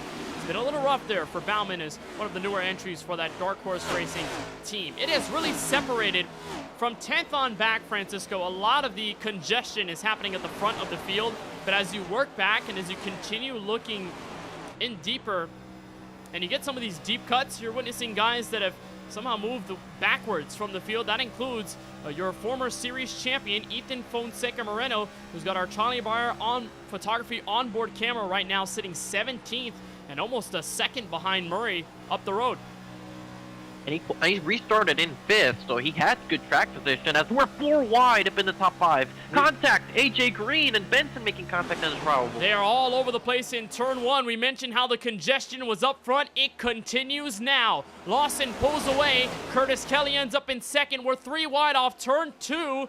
And somehow, AJ Green, Rodney Roberts, and Kyle Benson enter the conversation in a matter of moments. This is crazy. This is why they call it 4 wide racing. You get some literal examples of it. I cannot wait for the screenshot after this race saying 4 wide at Las Vegas. Well, wonderful we job. have seen 5 wide here. We have. That was the one race that we did not broadcast, and they stuffed it up on the back straightaway after that. But 4 wide there in turn 1 works. It moves AJ Green to 4th, and Kyle Benson has slowly picked up position. There it is, outside lane use in turns 3 and 4. That's helping Benson as the tires wear out and as the rubber gets put more down on the racetrack. And he gets that run and he takes it to the inside, almost makes contact with AJ Green, and he does. He is sideways there on the inside. You can see the 38's being aggressive. Well, he's doing what he can. He'll stay under Alishire, who bangs the outside wall. It will help Benson and that Dude Wipes Ford Mustang get the run. It seems though that high side are really making most of the ground there, specifically on the back straightaway. So here's where you'll see later in this run, everybody skirt up a little higher there in 3 and 4. That's part of that oval refresh that was implemented into iRacing a long time ago. Almost feels like a year ago that it was implemented into the sim. Phase 1 at least in that form, but it does mean that as long as drivers continue putting energy down on the bottom lanes, it means that those higher lanes will start to gain more grip over the course of the race. Hence, you'll see drivers experiment a little with what works and what doesn't. And that higher lane in 3 and 4 does work when you have the tires worn out in these cars and several other stock cars on the iRacing service. There's a bit of Murray Motorsports magic happening just inside the top 10. Austin Reedy, that speedy cash number 34, working his way into 9th and bringing Lautenschlager with him in 10th. Oh, contact with Forrester. He was making a move to the inside of Kelly and Benson, and he got sideways for a moment, but he was able to keep it going. You see Rodney Roberts drop to the back of this pack. His rear tires are definitely gone. He's been sideways a handful of times, so that right rear is definitely hot, not liking the inputs that's being made towards it. But you see the field is kind of working its way single file for now. Now he's got to look to the outside of Curtis Kelly to get there, and he will. Forrester's going to challenge the Toyota for the P6 position, as Jaden Porter has found himself up into 4th with Benson lurking. This is good news for Murray Motorsports as Austin Reedy dials up the inside on Forrester. This is going to be for P6, where Curtis Kelly sits. This is for 7th, though, that side-by-side battle. Kyle Benson finished inside the top 5 after starting 17th at Bristol, and there's 3 wide off turn 4 as Reedy tries to go 2 for 1 with Kelly and Forrester on top entering turn 1. But for Benson and his teammates at Murray Motorsports, they were somewhat scarcely represented in that Bristol finish. Benson was there fighting for top 5, and he got it, ending up in 4th. But his teammates did not finish as well. Christopher Bishop was the next best Murray Motorsports car in 14th, or 15th rather, then Austin Reedy back in 17th, Tyler Murray in 18th. And as of right now, more of them are occupying the top 15. So great news for Murray Motorsports as they have struggled to get going this season, making waves early on here at Las Vegas. Certainly doing a lot better than they did the first 3 races with the help of a little bit of everybody. But it's been Benson taking charge with your points leader.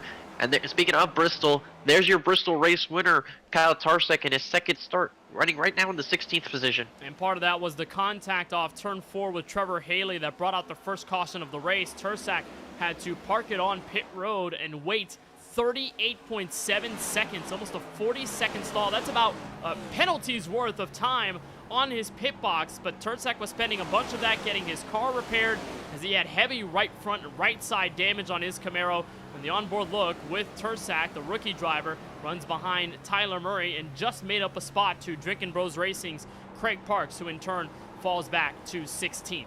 So we'll keep an eye on Tarsek, and the same goes for Trevor Haley, who's on the lead lap but is just inside the top 20. The Red Bull Ford Mustang hasn't made many strides since getting involved in that incident, and still lots of work to be done on that right front, Francisco. Lots of right front damage that he'll have to assess, and as this race continues under green, it means more time that Haley has to deal with the consequences of that crash. Although he is catching up to Bauman and Moreno sitting 19th and 18th, Haley is struggling to get this car bent into shape after that opening stint. But he had some speed, and he's demonstrating it even with the damage on his race car. He's trying to get up there, and he's actually going to look in the middle, seeing if he can take it 3 wide. Won't be able to. But I think if he gets some opportunities to get into the pit lane, fix that damage, he should be better off as the night goes on. And you'll beat Ethan Fonseca Moreno off turn 2. Rather uncharacteristic of Moreno to be laying this back in the top 25. He's now dropped off to 20th and may even lose another one. He'll bleed this spot potentially to his teammate Steven Maggio, who won in his first start at Auto Club 2 weeks ago. So a lot of surprises here from some of the standouts this season, and a driver you're not seeing in this group, Steven Stempien, did not make tonight's race from the virtual Las Vegas Motor Speedway. So all 3 of our previous winners in Season 7 yet to break forward in this one so far. And there you see Lawson Peel, but now getting a comfortable lead over AJ Green. Kyle Benson's actually closing in on Green for that 2nd spot. He's been fast over this long run. Here's an onboard look of Benson going to the inside of AJ Green. Jaden Porter just a little bit further back on a little bit of a group of cars, but here they go, a drag race down the backstretch. Contact as Benson's trying to side draft Green. Right side of your screen, that battle for second. Left side of your screen, the race leader. Right now, it is deadlocked between Green and Benson off turn 4, and they may allow Jaden Porter to get in. Sideways is Adam Alishire. He'll hang on to the Toyota, bounce over the bumps on the front straightaway, and that is the second time tonight, Francisco, we've seen a car get out of shape like that off turn 4. What a save. He had a similar save there to Tyler Murray. Let's see exactly how this happened. It looks like he got loose. You saw the moment he corrected it. Good job by Austin Reedy not to get into the back of him, and a good job by Alishire not getting into Forrester there. What a save. And then right here when he hops back up, not spinning the car out over those jumps. Well, Forrester must have held his breath for a quick second there as Alishire almost hooked him into the outside wall. That could have been a split-second catastrophe between those guys. Alishire, in that slight mistake, drops back to 13th as a result of what just happened there. So as we approach halfway here in the virtual Nevada desert, this track obviously has changed, and many of those guys at the front are now experimenting with those higher lanes on the racetrack. But does this mean, Francisco, we get to encounter green flag strategy? We got pretty close in that opening stint, had our first yellow of the race, but as we edge closer to lap 40, we could get closer to that pit window where guys will have to start making their decision on when to come in for pit road. When will that time be, and how smart is the decision for some of those guys depending on what they do? Well, they've gone 38 laps on their stint, meaning they could probably afford to go another 10 at best. So you're looking at a pit stop somewhere between lap 75 and lap 80. And that won't be enough to get to the end of the race. So I think most likely a two-stopper here. I think if somebody doesn't pit early, it's because they're playing against the caution flag coming out and they don't want to get trapped the lap down. But honestly, you can be aggressive and pit right now, use the fresher tires to gain the track position since you probably have to pit twice. That could work out for you. It worked out for me in a league race just yesterday at the Homestead Miami Speedway, so why not someone try that? Here's a look on board from the Williams, Pennsylvania native of Kyle Benson, who picked up a top 5 last week at Bristol in that hard-fought battle. It was pandemonium in those final laps behind Kyle Tursak. And Benson is slowly approaching the race leader of Lawson Peel, just now entering that turbulent air behind that Chevrolet Camaro up the road, and they will encounter some lap traffic. It appears that is Michael Newbraw in the Drinkin' Bros Racing Chevrolet, who is up the road and probably will let these leaders by as soon as they catch up. And Benson is one of those guys that has been long tenured here in the 4-Wide Racing Series. This is his 7th season of action. He's been a part of every single campaign since this series began back in 2020, and does a little bit of side-by-side action with racing in the virtual side of things, but also a real-life helper for the ThorSport team. He's a tire specialist for that team in the NASCAR Craftsman Truck Series and has worked with JD Motorsports and several other NASCAR teams over the last several years. So it's been awesome to see what Benson has been doing in real life with motorsports. I had the pleasure of meeting him last year at the Daytona 500 weekend, and just a great guy to talk to, really cool guy to spend your time with, and awesome to see that Benson has recovered from that injury he faced a while back and has been able to continue his work with some of the real-life NASCAR teams that you'll see every single weekend. He is catching up to the leader, Lawson Peel, and as the Mississippi driver of Peel darts down low to get under the lapped car, Benson can take advantage for the top spot. Peel's still not able to get by Newport. He's actually going to come down pit road.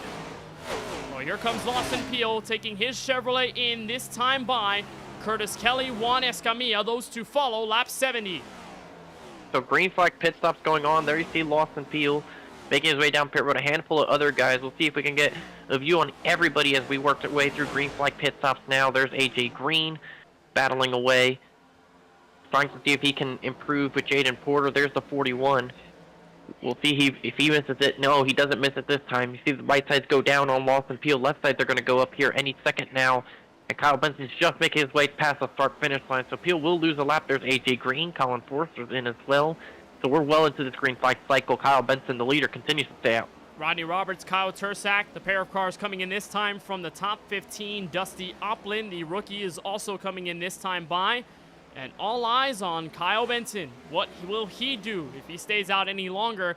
They are approaching lap 44 on their stint, so you'd imagine they're getting pretty close to that pit road window. Benson, though, hangs on for another lap, and the same goes for the two behind him. Jaden Porter and Austin Reedy, they may go door-to-door for that top spot as they enter turn 1. Craig Lownslager has entered the lane. No, he has not, actually. He's still on the racetrack, but several others either have not pitted or have fallen a lap down. It's been really interesting to see how they've been able to go through it, but so far, a ton of the guys at the front holding out hope to stay on for the rest of the run. Well, I mean, this also goes to mention that strategy I talked about of pitting early. You know, you have to pit twice, use fresh tires, get that track position, and get that gap. And you might be able to use tires to gain whatever advantage you can. You see Alshire with a steep entry into the pit lane, gets it woed down before that pit lane line, and he's going to come down for pit road service. Kyle Benson, Austin Reedy still have not made their way down the pit lane. Neither is Jaden Porter, Craig Lownslager.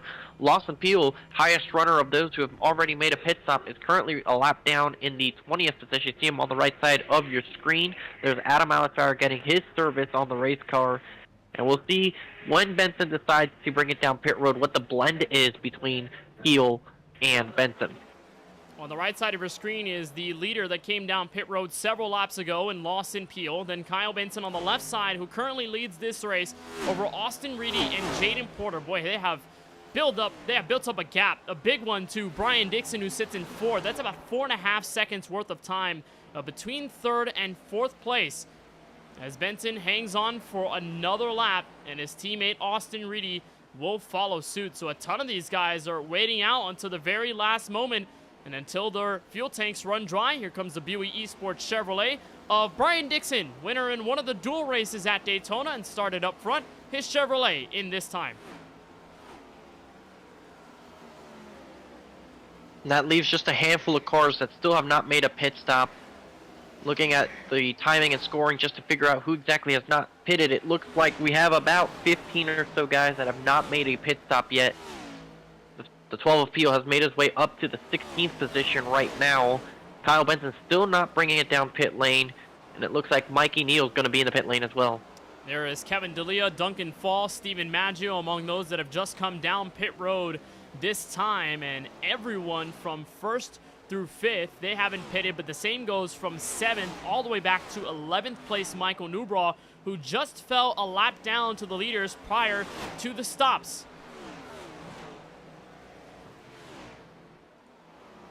You see Murray's up to 4th, Craig Rowe in the 5th spot, Ethan Fonseca in 6th, Timothy Cook up inside the top 10. Lawson Peel has now worked his way into the top 10 after making his pit stop. He's still 1 lap down to Kyle Benson.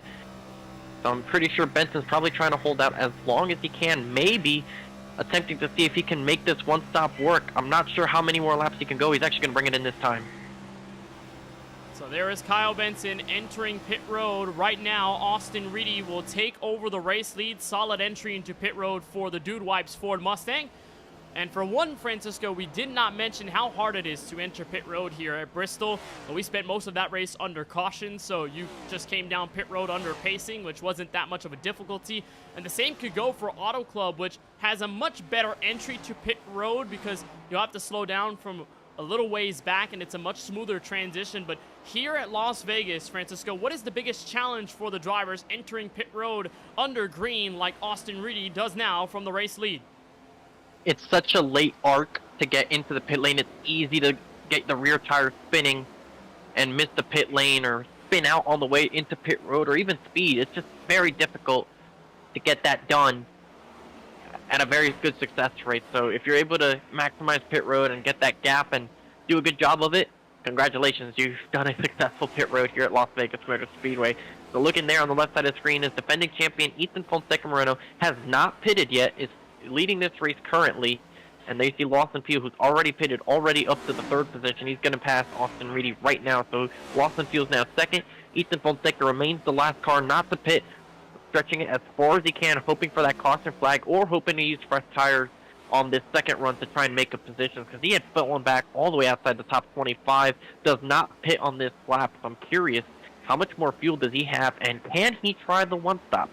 Well, you have to imagine, as he's spent a majority of this race at the back of the field, for track position's sake, the alternate strategy may be the only option that he has to make use of a run up front. Could hope for a caution flying and to get some fresh tires now, but if he holds on, he will lose the race lead, obviously, but with the fresh tires, he's hoping he can make that all back up. There's the battle for the net race lead on the right side of your screen as Ethan hops on the brakes, and he is coming down pit road at the marker of lap 81. Lawson Peel and Curtis Kelly battle for the net race lead off turn 4.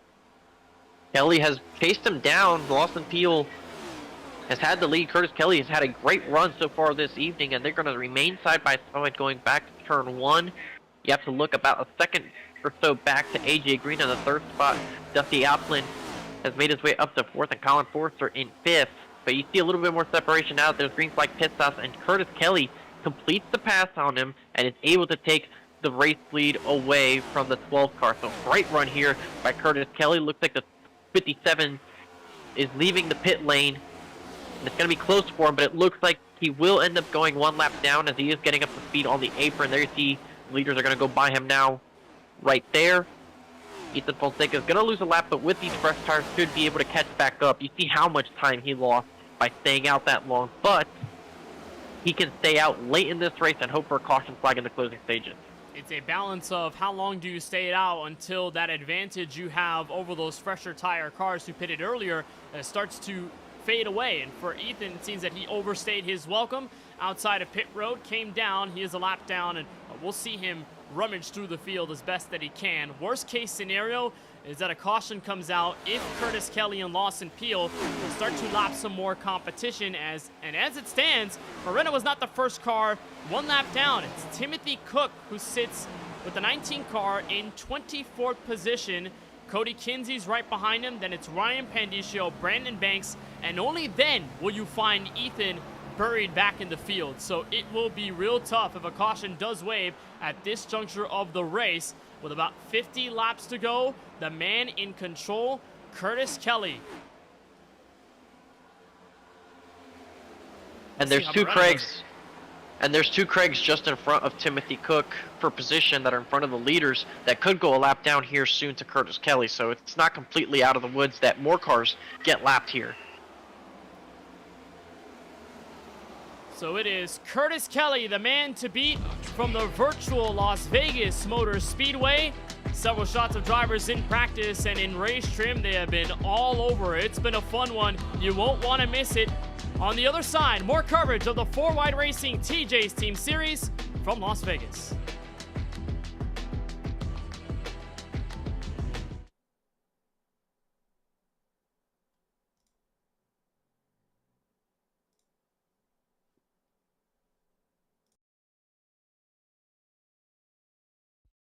Racing isn't easy, but experiencing it is. iRacing puts you in the driver's seat with the industry's leading sim racing game. Drive on laser scan replicas of the greatest racing circuits from around the world. Go head-to-head against other drivers chosen by skill-based matchmaking to ensure competitive racing at every level. Compete across all your favorite series. In officially licensed cars, engineered to deliver the most accurate driving experience possible.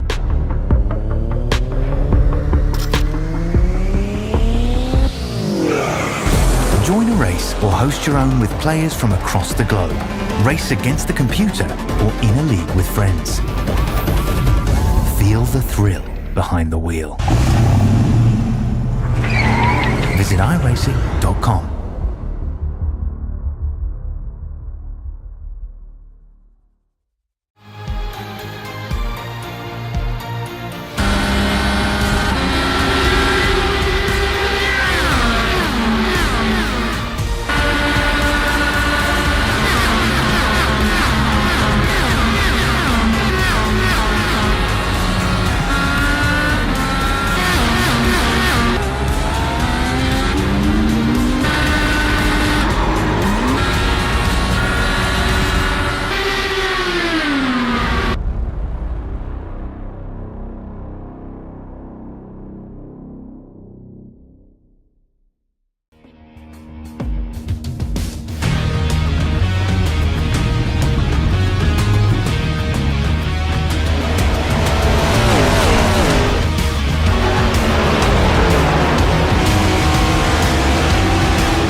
Welcome back to the virtual Las Vegas Motor Speedway. Coverage of the 4Wide Racing TJ's Team Series is brought to you by iRacing. To get your sim racing career started today, get on iRacing.com. By TJ's Team. To learn more about the Foundation's mission to end pediatric cancer, go to wearmorethancape.org. And by Paul's Setup Shop. It's been a wonderful one from Sin City. Glad to have you join us once again on the KBueno Racing Network, where alongside Francisco Bacalhau, I'm Kenneth Bueno. This is your race leader, Lawson Peel, one of the most dominant drivers of the night, passed Curtis Kelly while we were under that side-by-side break. They were the two cars on the freshest tires in the field. Peel has now extended his gap to over half a second, while Kyle Benson, AJ Green start to battle for that third spot, and everyone has fanned out in our longest green flag run of the night. We've had green flag pit stops and a really long run so far in this race. The longest green flag run of the season, for that matter, with this one. And you see Benson, who stayed out late, is using those tires to his advantage, gets up to third, and he's only 2.8 seconds back of your leader. So if this run goes long enough, and he's able to keep those tires under him enough time, expect him to get up there and challenge the 12 car. The timing of the last pit stop could be critical. The window is open to be able to get to the end. The question is, who gambles for it? And we know that Ethan Fonseca Moreno held on for as long as he could, about over 55 laps. He's still a lap down back in 26th. And just now getting passed by Kyle Tursak, who is one of those guys on the lead lap, just now getting into the top 10. But for Moreno, I mean, this strategy didn't really work out in his favor. It doesn't appear that he has the fresh tires to keep up and unlap himself from even those that are up the road that are still a lap down, and we'll get the lucky dog if we get a yellow thrown anytime soon. But for anyone else, what kind of Benson around? Benson in trouble. Does he save it? Yes, we stay green. He made contact with Cody Kinsey as AJ Green has to take avoiding action. But going down the back straightaway, it was the 38 and the 97 side by side, and they grazed each other going into turn 3. And Benson went for a slide. What a save by Benson. So here's Benson, that Dude Wipes Ford Mustang on the outside. Cody Kinsey, the lapped car, down low. And they just make slight contact there, gets Benson out of shape, but a wonderful job for Benson to save it mid-corner. Problem is, he's got the entire field hounding him. Colin Forrester, Juan Escamilla among those that are just getting by. There's a solid group behind them in the latter half of the top 10. Dusty Applin, Jaden Porter, and AJ Green, all of them running 6th through 8th place. So I'd say it is a dodged bullet for Kyle Benson. He had just gotten by those cars too and was starting to chase down your top 2. So this is not what he needs at all. It cost him well over a second, but also position to Juan Escamilla. So not ideal for Kyle Benson, and I'm not sure if you were to place a blame on a driver, because they were both racing each other pretty fairly, really. Just happen to make some slight contact. If you're Kyle Benson, you're not going to be exactly happy about the outcome of the incident, regardless. Benson, nonetheless, keeps his own, and with roughly 40-ish laps to go, give it 35. Maybe a little less than that as we continue through this race. We may just have the opportunity for a second round of green flag pit stops. And as we watch Lawson take over this lead by 0.6 of a second, all the way in the back is Ethan Fonseca Moreno. Francisco, he is saving fuel. Right there, he just shuts off the engine, and he's letting it go into the corners. So he's not using all of his tires up, but he's certainly trying to save enough fuel to get to the end. I don't think this is going to help him win the race, Kenneth, but I also don't think this strategy is meant for him to win the race. He is running 26th. This is certainly to try and get a top 10 finish. See those revs drop down on Moreno's machine on that side-by-side action camera that we had on the right side of your screen. As here's the battle for 4th place building up. Jaden Porter, Juan Escamilla, Austin Reedy, and a bit of Colin Forrester back to 7th place. A bit squirrely is Escamilla off turn 2, but he's getting the heap of a shove from the SpongeBob SquarePants Chevrolet right behind Forrester. And Austin Reedy doing a wonderful job this time of the race, Francisco. Around here from Auto Club, he was spun around with no chance at catching back up. And right now, top 5 brewing for the Delaware native. You see right there, Forrester gets right in front of Escamilla, trying to see if he can do something with this 34 machine. Austin Reedy, who we saw have a good run at the season finale at the Homestead Miami Speedway, going for him before getting involved in that incident where he spins out on a restart with cold tires. Right now, running inside the top 5, looking to see if he can have another good run going for him at a track he's won at before.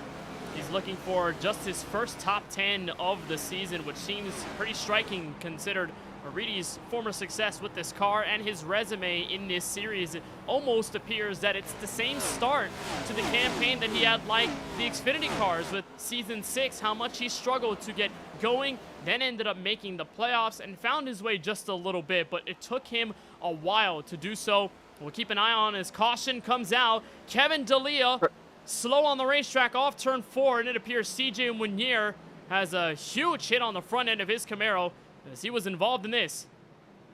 I was just about to point out, I noticed there was smoke on the apron, but I couldn't quite make out who it was that was around, and I saw the 53 slow by the time the caution comes out, and he was racing with the 89 of CJ Munier, and I think what happens is that he gets tight off the corner and gets into the 89 on his outside. Let's double check and see if that's exactly what happens. Looks like he's loose. Oh, and turns right in the front of the path of CJ Munier. Nowhere for CJ to go. But the caution didn't come out immediately, so I'm interested in seeing what exactly happened afterwards to bring out the caution. Here's a look at from CJ Munier's perspective in turn 2. And I found the moment that did bring out the caution. He had the front suspension knocked out of it, so he had no steering left. So if you stay on board here, Kenneth, for a couple more seconds, you're going to see his car is going to keep going straight and re-enter the surface, and that's exactly where the caution comes out. When he goes into the racetrack right here, that's where the caution comes out, and we do have pit stop going on. It doesn't count if you are below the racing line, but for CJ Munier there, he stops on the racing surface. Caution flag is out. Here's the race off pit road. Nicholas Bauman is coming in just now, but everyone else in the race for the top spot. Lawson Peel barely getting away from Curtis Kelly, and it is an easy decision. No part of battling there for the first spot. Curtis Kelly second, Kyle Benson, Austin Reedy, Jaden Porter among those inside the top 5.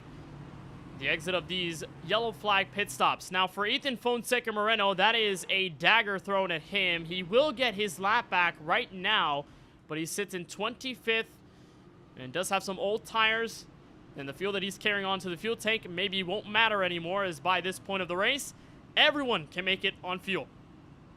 Yes, you're right about that. We can get to the end of the race on fuel now. Ethan Fonseca is going to take the wave around here because he was not the first car that was one lap down in this race. I believe that went to Cody Kinsey. So the 57's got his work cut out for him. He's hoping for a quick caution, bolt on some new tires, and see if he can climb his way as many spots as he can, because right now this is a play to just get him on the lead lap. He's going to need a caution for his strategy to work out. And we'll see. Cautions do tend to breed cautions, but that was the longest green flag run of the season so far. And we'll see what happens here as we just take 40 laps to go there. Still have 2 laps before we get back to the green flag action, Kenneth. So having had that long run, what are your takeaways from what we've seen so far? Well, takeaways is obviously take care of the rear tires. That seems to be lighting up a ton of guys throughout the field, and it has taken guys out of the equation when we're 10, 15, or 20 laps into a run. We witnessed that a bit with the Dark Horse Racing trio of Bauman, Escamilla, and Trevor Haley, and then we've witnessed that a bit even with some of the heavy hitters back in the field. Dusty Applin couldn't make use of his tires by the end of the run. We witnessed that even a bit of Jaden Porter, Colin Forster, and AJ Green, they started to fall back. Adam Alashire did the same thing. So it's all about tires in this run. Now, you have to be prepared, though, for an overtime restart. We've had overtime in 2 of the last 3 races this season. We have not seen an intermediate track go to overtime yet. Auto Club had a late race restart, but it wasn't within 3 laps to go. And it gave enough time for guys to make a strike at Steven Maggio for the race lead at the end. But for Lawson Peel, in a situation that he hasn't been in before this season, Dominic Carr looking for his first win of the campaign. We'll bring him in as our KBRN in-race reporter. Lawson, what's been going on behind the wheel? What have you taken away from our longest green flag run of the race so far? Yeah, enjoyed that. Just trying to take care of the rears for the first 10 or 15 laps, so I have something to lean on for the second half of the run there. So I'm happy with what I did. Both of those kind of long cycles there felt good at the end of the run, and it felt like my pace kind of came back relative to everybody else at the end of the run. So I didn't want to see that caution, but we'll race it out here, and about 28 to go. I'm sure it'll be a shootout. The race been really fun so far, and cars are a little free, a little on edge after a few laps, but not bad. So I think it's been a good race. Well, Lawson, we appreciate the time. Best of luck as you man this restart with under 30 laps to go. Appreciate it. I'll talk to y'all soon. That is Lawson Peel, our KBRN in-race reporter, as he settles into the top spot, getting ready for this next green flag restart that comes our way at lap 107. Fresh off of the longest green flag run of the race, how much will this race change as Curtis Kelly is on the outside of the front row, a pair of Murray Beatty Motorsports Fords inside and outside of row 2 with Kyle Benson and Austin Reedy to give some help. As the pace car goes down to pit road and as Lawson Peel gets this field underway, let's crank it up on the KBueno Racing Network.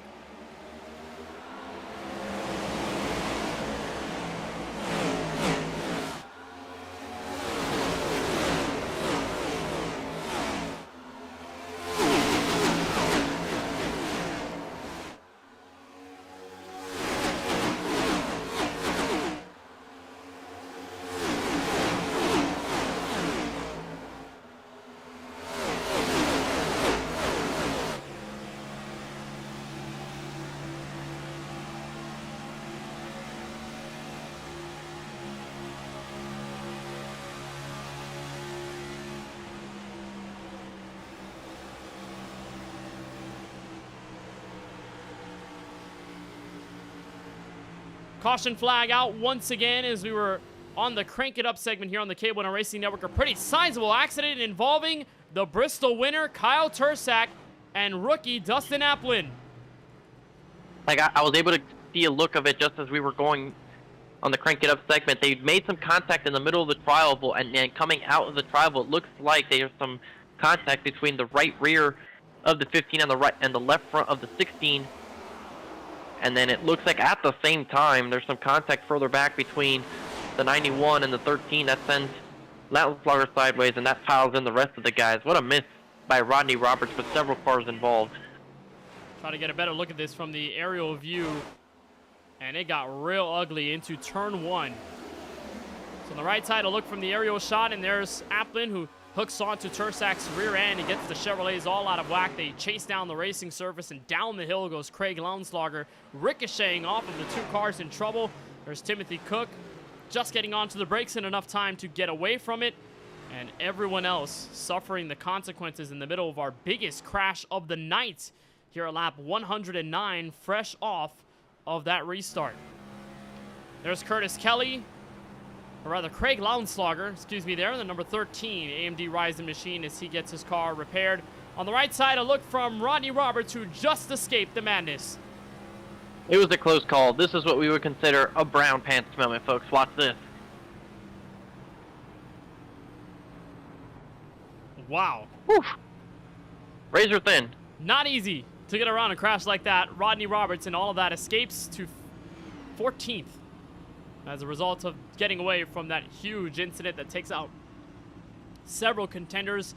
Applin was running in the top 10 early in this race, and so was Kyle Tursak, who ran strong up front, then got involved in that first-hand incident with Trevor Haley, and now they are on pit road getting all of their cars repaired. A really tough scenario as Ethan Fonseca Moreno comes down pit road in his attempt to save. He'll try to do whatever he can to gain track position, but we'll see. This race is starting to crunch down to the final 20-ish laps, so it may not be the right situation for him at all. That's a great break for him, though, Kenneth. That was what he was hoping for. He needed that caution flag so he can get on the equal tires and do something with it. You look at the running order, most of the leaders have ran a couple laps on him, even though they were mostly under caution. That tire difference could help him just gain a couple of spots, particularly on the restart. And he's going to be somewhere inside the top 20, so I expect Ethan Fonseca to see what he can do here, and maybe if he has enough a luck of driving through the field, gets up into that top 10. We'll just have to see. He's got a chance now. That's all he's asking for. Well, let's get a word with one of those guys that was involved in the incident out of Murray Reedy Motorsports, Craig Lounsloger, involved in the crash at lap 109. Craig joins us now. Craig, obviously a tough break there. Not many places for you to go in that incident, but what happened from your perspective as they crashed in turn 1? They just, I think the 15 got into the 16, turned him around, and then I may have had a chance to miss it, but 91 got in the back of me, and then I was just on a ride. So for this race, I mean, it's gone green for most of it. You've been running inside the top 15 with a rather strong Ford Mustang Dark Horse, but now that you're involved in this incident, what is left to make up for the rest of this race, even though it's coming down to the wire here? I got like 6 minutes of optional, so repair what I can, but I don't know if it's going to turn straight anymore. Well, Craig, a tough break there. We appreciate the time, and hopefully it's a better race next week, or rather 2 weeks from now, at the virtual Watkins Glen International. Thank you for joining us. Thanks.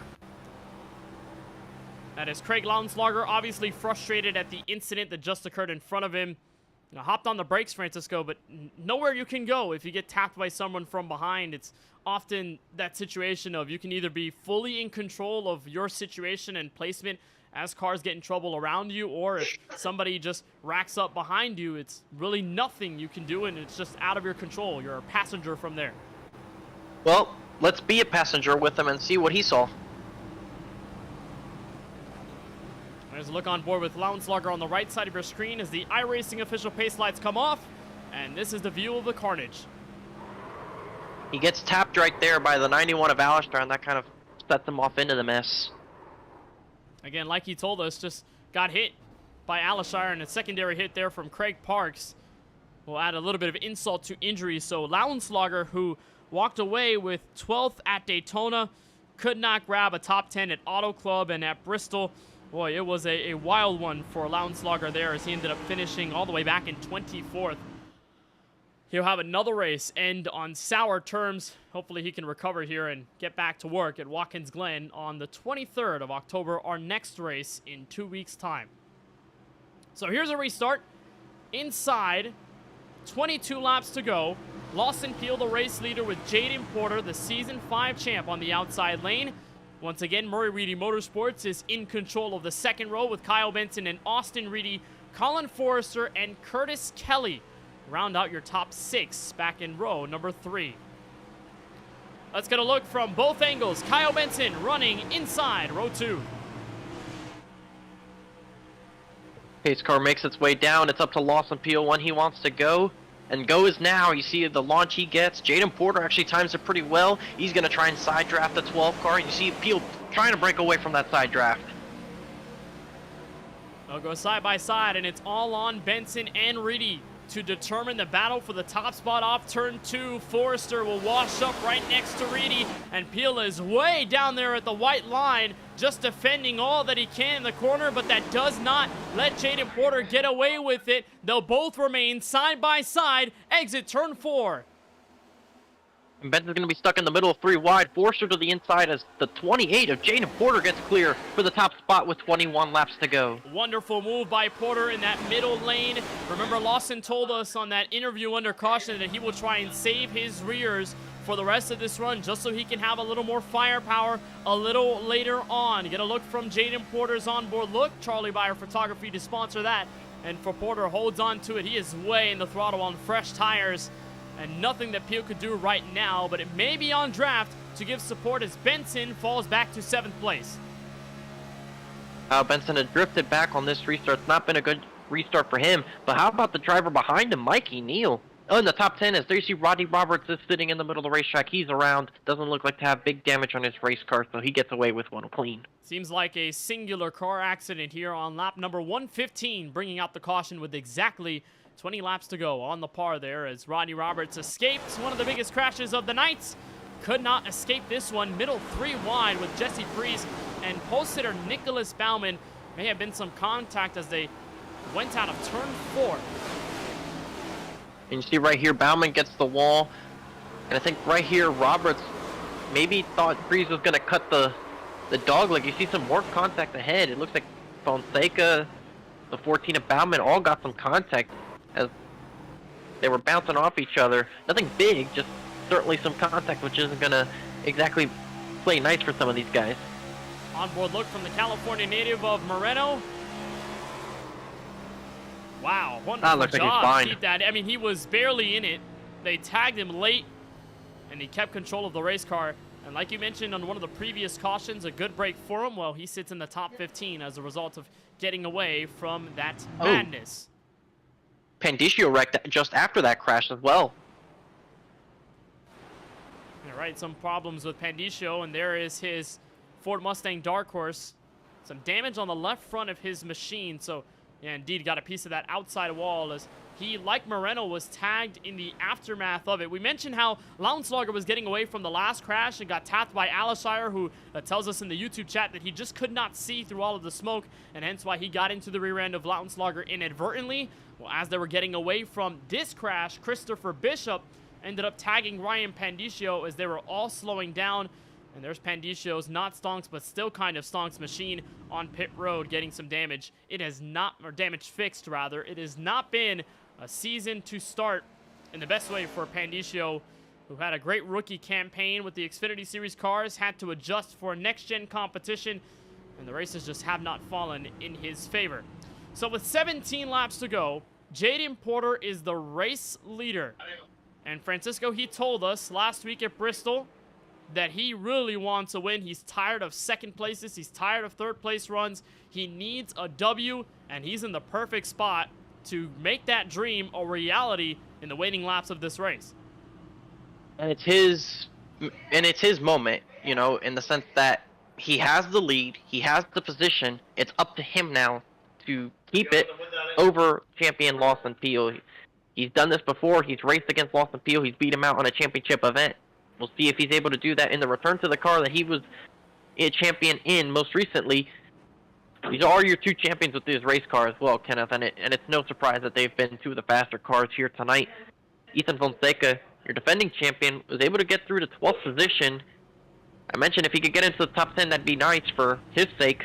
He's up to 12th, so we'll see what the driver of the 57 is able to do in these closing laps. Just slightly fresher tires. I don't think it should make too big of a deal, but maybe the fuel on board is different, and it might help his car handling-wise. So I wouldn't count out that 57. He's a champion of the series.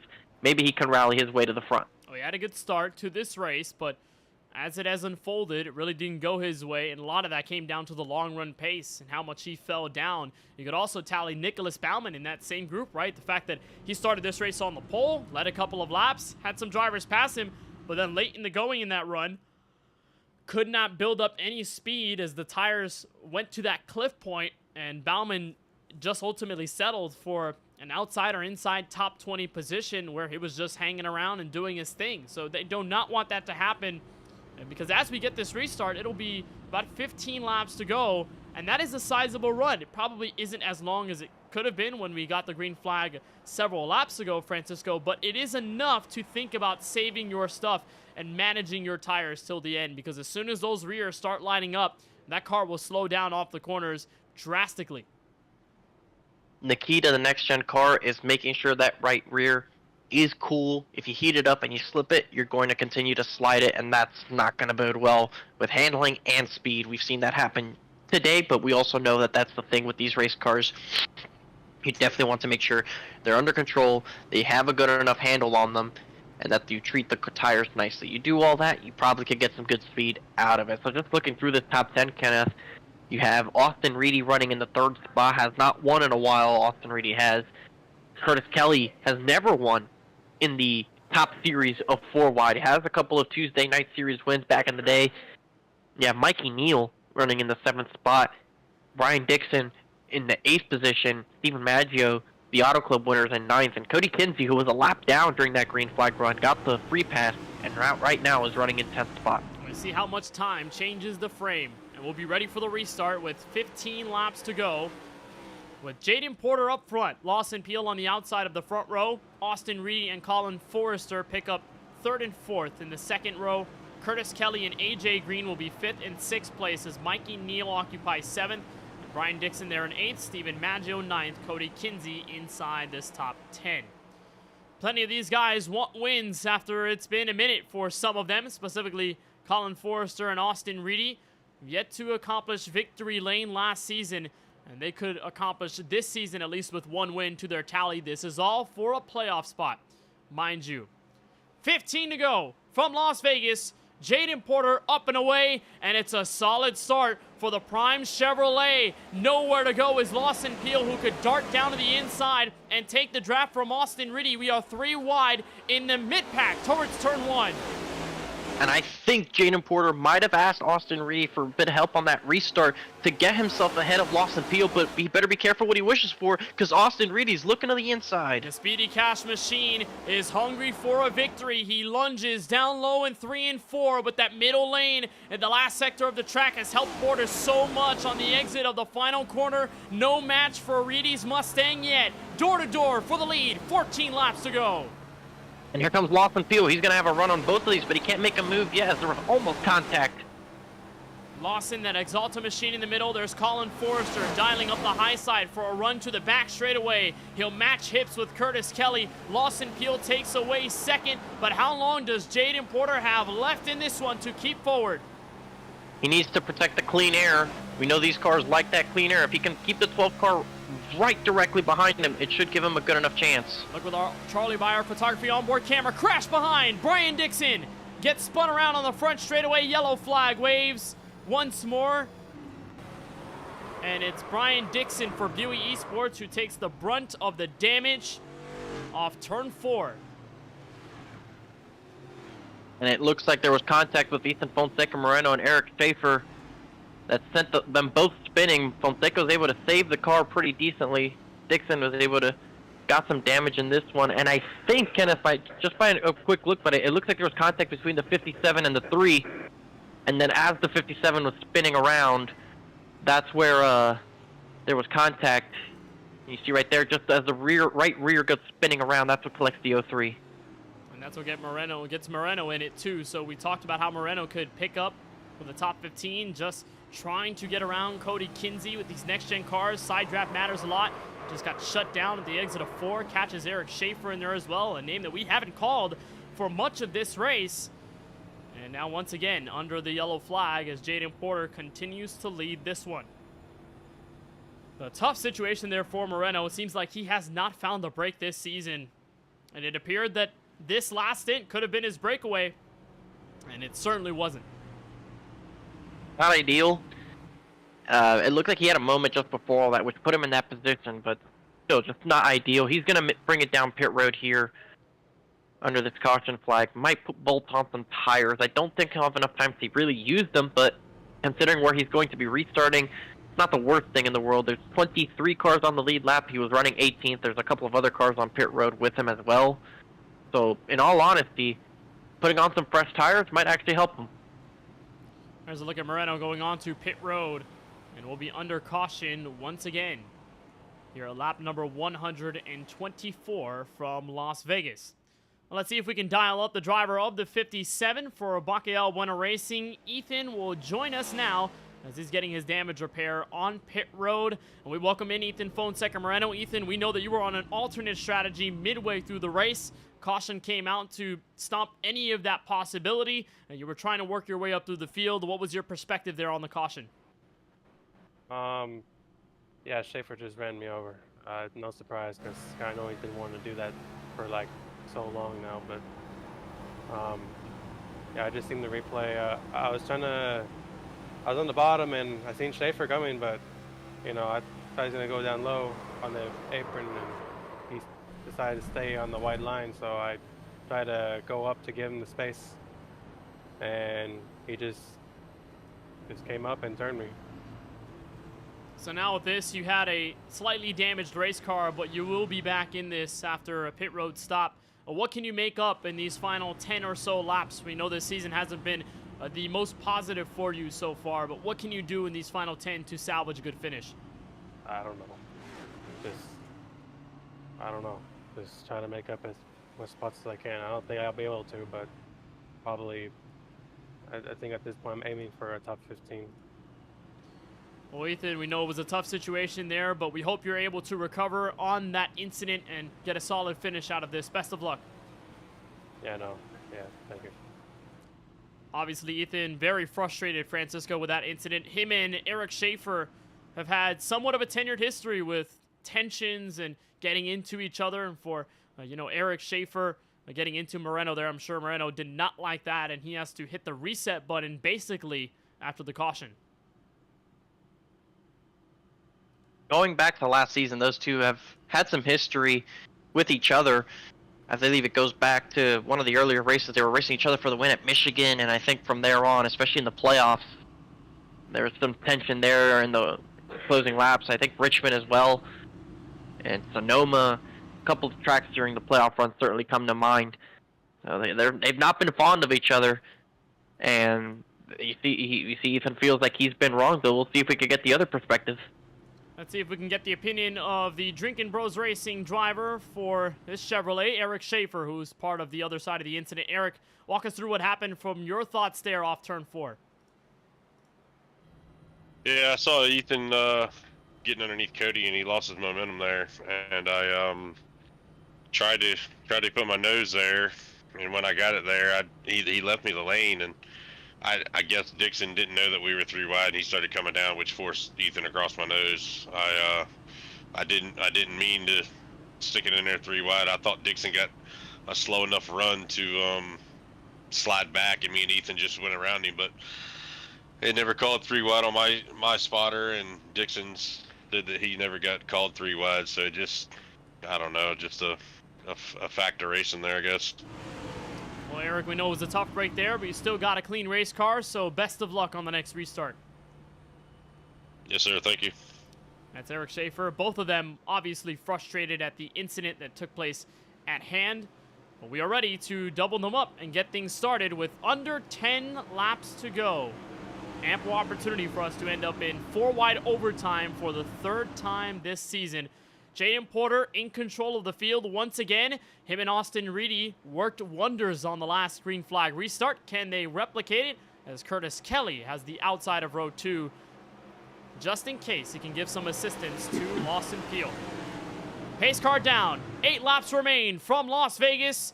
The Kentucky native of Jaden Porter is set to go first. There's the push from Austin Reedy, but Lawson Peel levels with him. Green flag back in the air. And they're 3 wide for 3rd. Colin Forrester down low, looking to make it 3 abreast. He does, and they'll give him the space. Colin Forrester surges to 3rd as the battle for the lead heats up off turn 2. And Jaden Porter's leaning on Peel, trying to see if he can hold on and get the advantage as they go back into turn 3. The 20 has the inside. He tries to drive it in deep. The 12 is going to roll the top, and he's going to slide up. There's contact. No hip check off turn 4, but they are still even to the stripe. Porter will lead the lap. What does Forrester do? His decision will help Porter. Now he gets him sideways in turn 1. Porter saving the race car. Now they're 3 wide for 2nd as Lawson Peels takes the race lead. And here comes Curtis Kelly on the top. That was not the push that the 28 was hoping to see. He got wobbled out of shape and now logged back in the top 5. He'll try and recover, but with 6 laps to go, how much time is left? They're 3 wide further back in the top 10. Steven Maggio going 3 wide with Eric Schaefer, and the car up top of Mikey Neal, but it's all in the hands of Lawson Peel with only 6 left as Forrester fights Kelly for P2.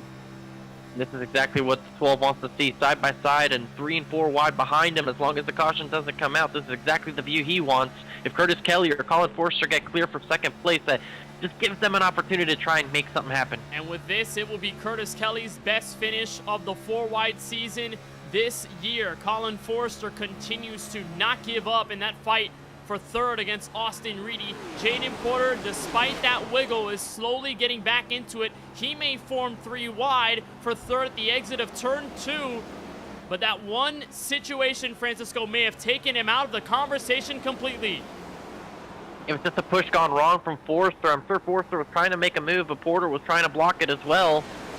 And unfortunately for Porter, he actually had a good job not to wreck the car, but he was able to keep it in the top 5. A look on board on the right side of your screen with the 5-hour Energy Camry of Curtis Kelly, who has yet to pick up a 4Wide Racing TJ's Team Series win. He's been strong with the next-gen car prior. Can he do something in these last 3.5 laps? But he's got Austin Reedy on his coattail, and the Speedy Cash Ford Mustang is there on the outside. If Reedy can give him a push, that actually gives them both a chance. He's actually going to do just that. He's looking to the outside, and they might get side by side here. Kelly has to leave him the space. And Reedy taps the outside wall. In the meantime, he'll use the middle. That's the best lane in the first 2 corners. Kelly cannot respond. Here comes Reedy. Outside charge for 2nd place, and they have pulled away from 4th. And Kelly, remember that Curtis Kelly's a teammate to Lawson Peel, so he's not going to exactly make it easy on Reedy to just hand him the spot. He wants to make sure that DBR gets the win. Lawson Peel, with a struggle to start 2024, has 2 laps to go to capture his first win in a while. Kelly and Reedy make the contact, and they are still at it in turn 1 and 2. Is that enough for Peel to seal this one? Battle for 2nd. You race each other too hard for 2nd, and it just lets the leader get that little bit far out. You see Porter gets back up to 4th. Schaefer has found himself up and into the battle for the top 5 position, and off of turn 4, no sight of a yellow flag anytime soon. Lawson Peel will take the white flag and begin the final lap of the race. They're single file behind him, but are they able to mount a charge in time? The question is, I don't think so. Austin Reed is going to have one more chance in 3 and 4 to try and make something happen. But he may be too far back. It's 0.3 of a second. Now Jaden Porter peeks underneath Curtis Kelly. They're single file back to turn 3, and Lawson Peel, who will go back to victory lane since Rockingham, will enjoy this moment. Off the final corner, Lawson Peel is back to victory lane at Las Vegas. And a huge crash off of turn 4. They are stuffing it up. Ryan Pandiscio, Timothy Cook, Kevin D'Elia, and others involved. They are stuffing it all up. But Lawson Peel gets to celebrate, and celebrate with full intensity as he dominates this one from Las Vegas and hangs on in the winning laps.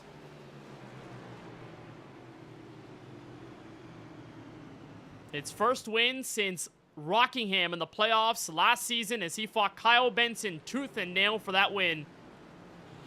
And in a season where it looked like things went upside down for Lawson, and having the first 3 races with an average finish of a little over 26. Lawson Peel celebrates for the first time in Season 7 and enters Paul's setup shop, victory lane. He just figured it was a matter of time before this guy pulls into victory lane, celebrating a race win. He hadn't done it since Rockingham early in the playoffs last season. But also, I do recall a time where Lawson Peel won the Las Vegas race for his first win of the season. And I think he went on to win the championship that same season, so Lawson Peel back in business. Good times in the cards, probably for Peel. Uses his hand to get a full house and takes the victory along with it. Lawson Peel, his first W, and with this, he becomes the 4th different winner of Season 7. We have yet to see a driver go either back-to-back or a driver take win number 2 on the year. Let's see if we can get a look at that last lap mayhem there. Off the final corner, it started pretty back in the field, Francisco, with the likes of Steven Maggio and company. Looks like AJ Green takes him 3 wide. Alistar tries to leave the space, but in the process gets into Maggio, sends Maggio sideways, and Maggio down the racetrack in front of Kinsey Benson get involved. You see Craig Parks, Ryan Pandiscio, Kevin D'Elia, Timothy Cook, several cars getting involved further back, and that's what causes a big crash in several positions. Kyle Benson does not get a finish inside the top 20 with that one. So that's definitely going to hurt him in terms of the overall point standings, as Porter finished 4th. And it probably could assume the points lead with that one. One thing he doesn't have, though, is a playoff ticket. Lawson Peel picks that one up here from the virtual Las Vegas Motor Speedway. Tyler Murray will have probably a fun time reviewing that in a couple days' time when he unleashes all the penalties, as it was a multiple car accident and takes several drivers out of the race. So Lawson Peel takes away the win by 0.2 of a second over Austin Reedy, who gets his best finish of the season thus far. So far, for Curtis Kelly, it's also his best finish of the year in third. Jaden Porter rounds out a top 4 finish. So 3 straight races where Porter has finished inside the top 5. Wonderful for him consistency-wise, but we know he wanted much bigger. Here at Las Vegas, Colin Forrester, strong all night long, settles for 5th. Eric Schaefer recovers for P6 at the end of it. Mikey Neal, who struggled midway through the race, recovers for 7th. AJ Green in 8th. How about Trevor Haley, who brought out our first caution of the race? He finishes 9th with Adam Alishire for not stonks, but still kind of stonks in the top 10. In 11th, just missing out on the top 10, is Ethan Fonseca Moreno.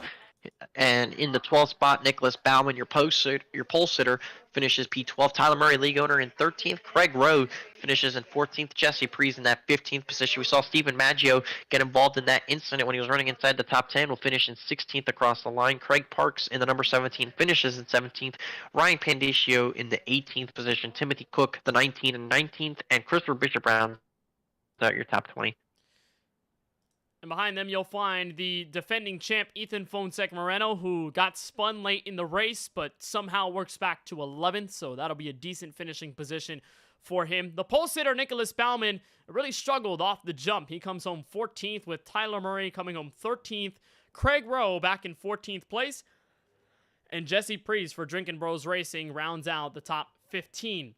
Stephen Maggio in 16th, Craig Parks 17th, 18th. It looks like we've already went by that list, so my bad there. It's been a rough night tonight. Kyle Benson in 21st, Cody Kinsey back in 22nd, Michael Newbaugh in 23rd, Kevin D'Elia rounds out the top 24, with Brian Dixon, got caught up late in a crash, 25th.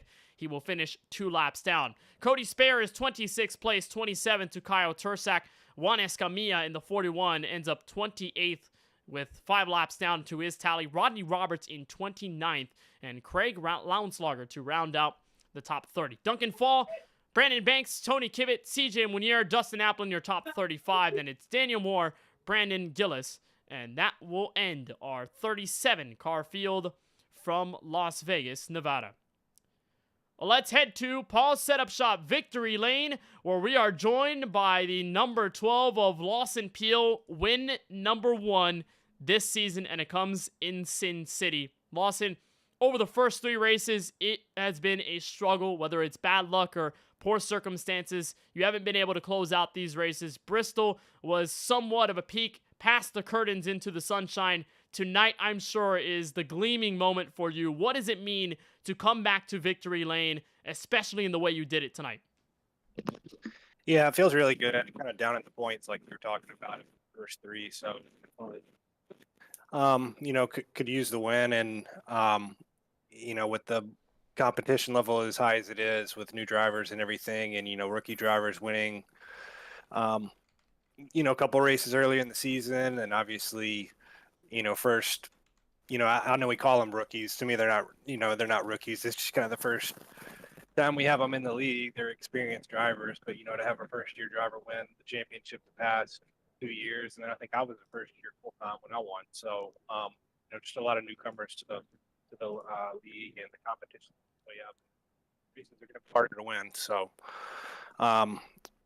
just happy with the way that one worked out at the end. Obviously, didn't want to lose the lead there, but you just got a really good restart there on Jaden and was able to hang with him and get it back. So, yeah, it was a great race, and definitely happy to get the W. And part of that ending stint was you versus Jaden Porter all the way to the end. What was that fight like in taking the lead away and mastering that last restart specifically just so you can be alongside him in turn 1? Yeah, so I learned from the one before that, and obviously he did that to me before that. So he kind of cleared me right away when he stayed with me on the restart, and I couldn't really stay with him. And then we had, I think, 2 back-to-back cautions and just needed a couple of laps to get going to formulate a run in the draft and everything that we weren't getting. So that restart was pretty clutch. Just guessed right and timed it right, and was able to stay with him and kind of do the same thing that he did to me, but then he was really able to hang with me for a lap or 2 and Colin had a big run because we were just sitting there slowing each other down, and I didn't know if Colin was going to take it 3 wide on the bottom or what. I kind of saw that we were crowding to the left as he was getting to Jade, so I knew that he was going to give Jaden a shot, and then kind of out of the corner of my eye, I saw him getting squirmy over there, and I thought we might all be wrecked, and tried to just kind of open the wheel up and drive hard to the top lane, and that made the difference there, just getting back out front, because when you're pedal to the metal at the end of the race like this at this track, the dirty air really, really just gets worse. You can kind of work with it in the beginning of the race or in a long run because everybody's not just going as hard as they can, but at the end when everybody's going just as hard as we possibly can, like we were there, you really just wash out down there in 3 and 4 behind somebody. So clean air was huge, and the fact that I was able to get it back was I think the difference maker there by that good restart. So it's win number 22 for you in your 4-wide career. Still the all-time winningest driver in 4-wide history. Your first of this campaign, and now you're locked into the 4-wide playoffs. We'll have a week off next week, but Watkins Glen is the next track, and for one thing is certain, you're pretty good when it comes down to that track in upstate New York. So how much confidence does this win give you moving forward in the rest of the regular season? It definitely gives me a lot of confidence. It kind of seems like this is a reoccurring way my seasons go, where I kind of don't have the best start, but can kind of get a win at some point in the first few races that can kind of just alleviate the stress, and then just kind of frees you up to just go out and race the rest of the season until the playoffs. But Watkins Glen, looking forward to that. But we got multiple other really fast drivers in the league at that track. Adam Alshar's beat me there. Reedy's more than capable of beating me there, and he's beaten me there in a race before. So it'll be not a cakewalk. I'll certainly be looking to go in there and do the best that I can, but you cannot sleep on these guys. They're going to be really good there. Well, we'll just see in 2 weeks' time, but for right now, you're the man on top of the 4-wide world with this win from Sin City. Before we let you bounce in Paul's Setup Shop victory lane, Lawson, is there anyone you just like to give the shout-outs to or thank for tonight's run? Yeah, you and Francisco up in the booth, as always, and KBueno Racing Network. Thanks to TJ's team for sponsoring the league again this season. Really appreciate them for the support. Tyler Murray for all the hard work he puts in, everybody that helps him out on the admin team. All my Drinking Bros teammates and Paul's Setup Shop. Well, Lawson, we appreciate the time. A huge congratulations on your first win of the season here at Las Vegas. Have a fun and safe week off, and we'll see you in 2 weeks' time from Watkins Glen. Thanks, guys. See you. That is Lawson Peel, the race winner from Las Vegas Motor Speedway. Let's toss to second place, and that is Murray Reedy Motorsports' Austin Reedy, who joins us now with Francisco Bacallao. Well, Austin Reedy, it was a really good run from you this evening. You were able to contend there for the top couple of positions. Had a shot at the win. What more did you need? Probably a better restart. I feel like we gave up too many positions, and we needed that restart we got with the first green white. I had a chance at Jaden there, and we had a lead at one point, but yeah, you give up that top side, and it's hard to fight back there on the bottom. But it was a good night. We've had a first couple rough races here to start, so a 0x and a P2's nothing to complain about. You move up to 11th now, tied for 11th in the points standings. That could be crucial for getting your playoff situation sorted out. But after 4 races, you're in a good spot. After this race here this evening, what is your goal going into Watkins Glen? To beat Lawson. I want to do it once, at least. I love Watkins Glen. It's one of my favorite road courses. Unfortunately, a couple Sundays ago, I tore it up coming out of the bus stop, but I love Watkins Glen. Can't wait to race there, and I know Lawson will have speed for there. There's a lot of new guys in here that have a lot more speed on the ovals, so I'm curious to see how they're going to do there at a road course, but I'm confident that we'll have a pretty fast car and be able to contend. And of course, a lot of people help make this happen for you, Reedy. Just give you the stage to help give you the shout outs to everybody that does that for you. Yeah, Tyler Murray for putting on the league every week, dealing with all the crap that happens. You guys do an amazing job at the broadcast, so thank you KBRN and Motorsports for showing up every week, and all the other teams. We've had a fantastic show out for these first 4 races. I know the first 2 have been pretty tough, so with having 38 in this field, and then I kind of turned into a crapshoot here with 10, 15 to go, but had some long runs. Cannot wait for the season to go on. We appreciate the time you take with us, Austin. We enjoy the week off, and when you get the chance, make sure you say happy birthday to the man in the booth with me. He's turning 23 years old next week on Thursday, so the next time you see him, he'll be a year older. Happy birthday, Kenneth. Well, I appreciate it. That's Austin Reedy, who finishes in second here from Las Vegas Motor Speedway. Gets his best finish of the season, and so does the man behind him, who put up a whale of a fight, Curtis Kelly, who joins us now on the podium. Curtis, your best finish comes here at Las Vegas Motor Speedway. You had a lot of strength in those last laps. What was that like behind the wheel in that fight for the lead? Oh, it's always a fun race at Vegas. One of my stronger tracks. I always look forward to it on the schedule. Earlier on in the race, I knew I had some really good short run pace that I was able to get up through the field with at times when we had restarts, and worked really hard on the long run tonight. That was the main focus, but being able to be there at the end and fight with Lawson and them was really nice for a change. Last season was a bit rough in the Xfinity car. This season's going a lot better so far with the Cup car. But no, just hard racing at the front. It was a little tighter at the end with the way the conditions were changing. Tire management was less of a thing in the same way. You weren't getting loose like we were after 10, 15 laps into a run. It would start to step. But good racing at the end. Congrats to Lawson. And with this finish, you had a 4th place at Auto Club. It's 3rd place tonight here at Las Vegas Motor Speedway. That shoots you up to 3rd in the point standings if we're talking the individual driver side of things. So how much momentum does this give you after what's been a rocky season, it feels like, for many across the schedule? Oh, this is great. This season it's been keeping your nose clean so far and just being consistent and being there when you need to, pick it up at the end kind of thing. But looking forward to the next few races. I think we'll have a good shot at them, carry this momentum forward, stay fast. You know, this car is a lot more suited to my driving style. I can manage the looseness and manage the snappiness a lot more than I can manage a tight pushing B car. So looking forward to what's to come this year. We'll have a week off, but I'm sure we're excited to see you on the track with everyone else at Watkins Glen on the 23rd of October. Curtis, before we let you go on this podium finish from Sin City, anybody in particular you want to shout out to or thank? Right off the bat, thank you guys for always putting on a great broadcast. I look forward to watching them the next day. Thanks to Tyler for running a great league. Nice to see the numbers up this year, 40 people a race. That's really awesome. And shout out to the not stonks, and I guess shout out to the stonks guys too. They're not bad. Well, Curtis, it's all love from our side. We appreciate the time. Congratulations on the podium finish, and looking forward to seeing you and the rest of the field at Watkins Glen. Enjoy the week off. Appreciate it.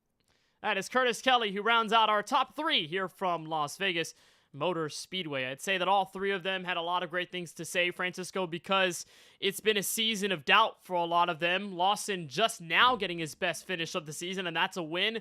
Austin Reedy just now getting a solid points finish. Same deal for Curtis Kelly, who picks up from Auto Club, where he ended up in the top 5. Lots of guys getting their breakthrough nights done here at Las Vegas, and I'm sure that's great news for everyone as they head into this week off with a fresh mindset and recover at Watkins Glen when they can.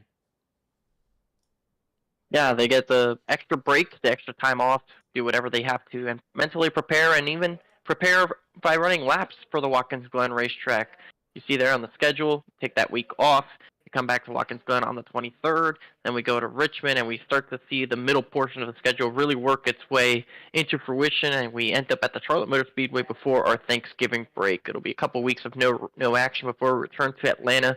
Very briefly, Atlanta and Martinsville, and then we go back on break for end-of-year festivities. So really the next couple of weeks and months, there won't be as much racing, but when we do come back, there's going to be some extra racing. Really only seeing a week off or so every other once a month, but just by looking at the dates there shown on the schedule there. But most importantly, The week off, we're going to be looking at Watkins Glen, Richmond, Chicago, a couple of different racetracks, completely different racetracks, and it's going to be fun to watch and maybe, just maybe, fun to drive. You might want to look out for that number 30 to make an appearance at Watkins Glen. Wink, wink. We'll see a member of our broadcast booth at the track in Watkins Glen, New York. But you're right, and that's a great point that we won't see a lot of racing through this fall season because we'll have Thanksgiving, Christmas, the New Year, plenty of holidays stacked at the end of the year. So you'll have a lot of guys that could, bump off the rust a bit if they've struggled over the first part of the regular season. And we'll just see exactly how it all goes down. It also isn't the first time we'll see Las Vegas in the season.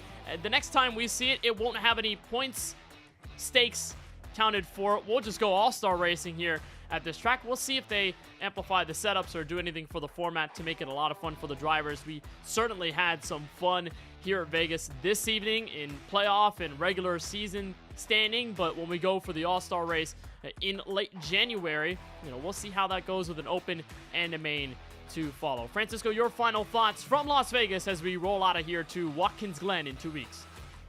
I think tonight we saw what we're going to see most of this season. We saw who was running up front, and we saw a lot of domination by Lawson Peel. That's been the name of the game with these cars, and that's kind of what we expected going into the season, Lawson Peel to return to that dominant form. We saw that here tonight, but it wasn't so easily either. We saw guys able to keep up with him and put a challenge on him, and Jaden Porter had a shot in the win and got a bad push there from Colin Forster.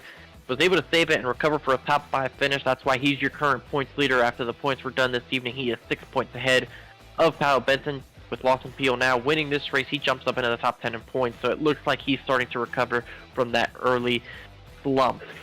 That's it for me on that kind of front, but I did mention it there with Austin Reedy. We have a birthday next week with our off week, and we just want to make sure everyone gets that known.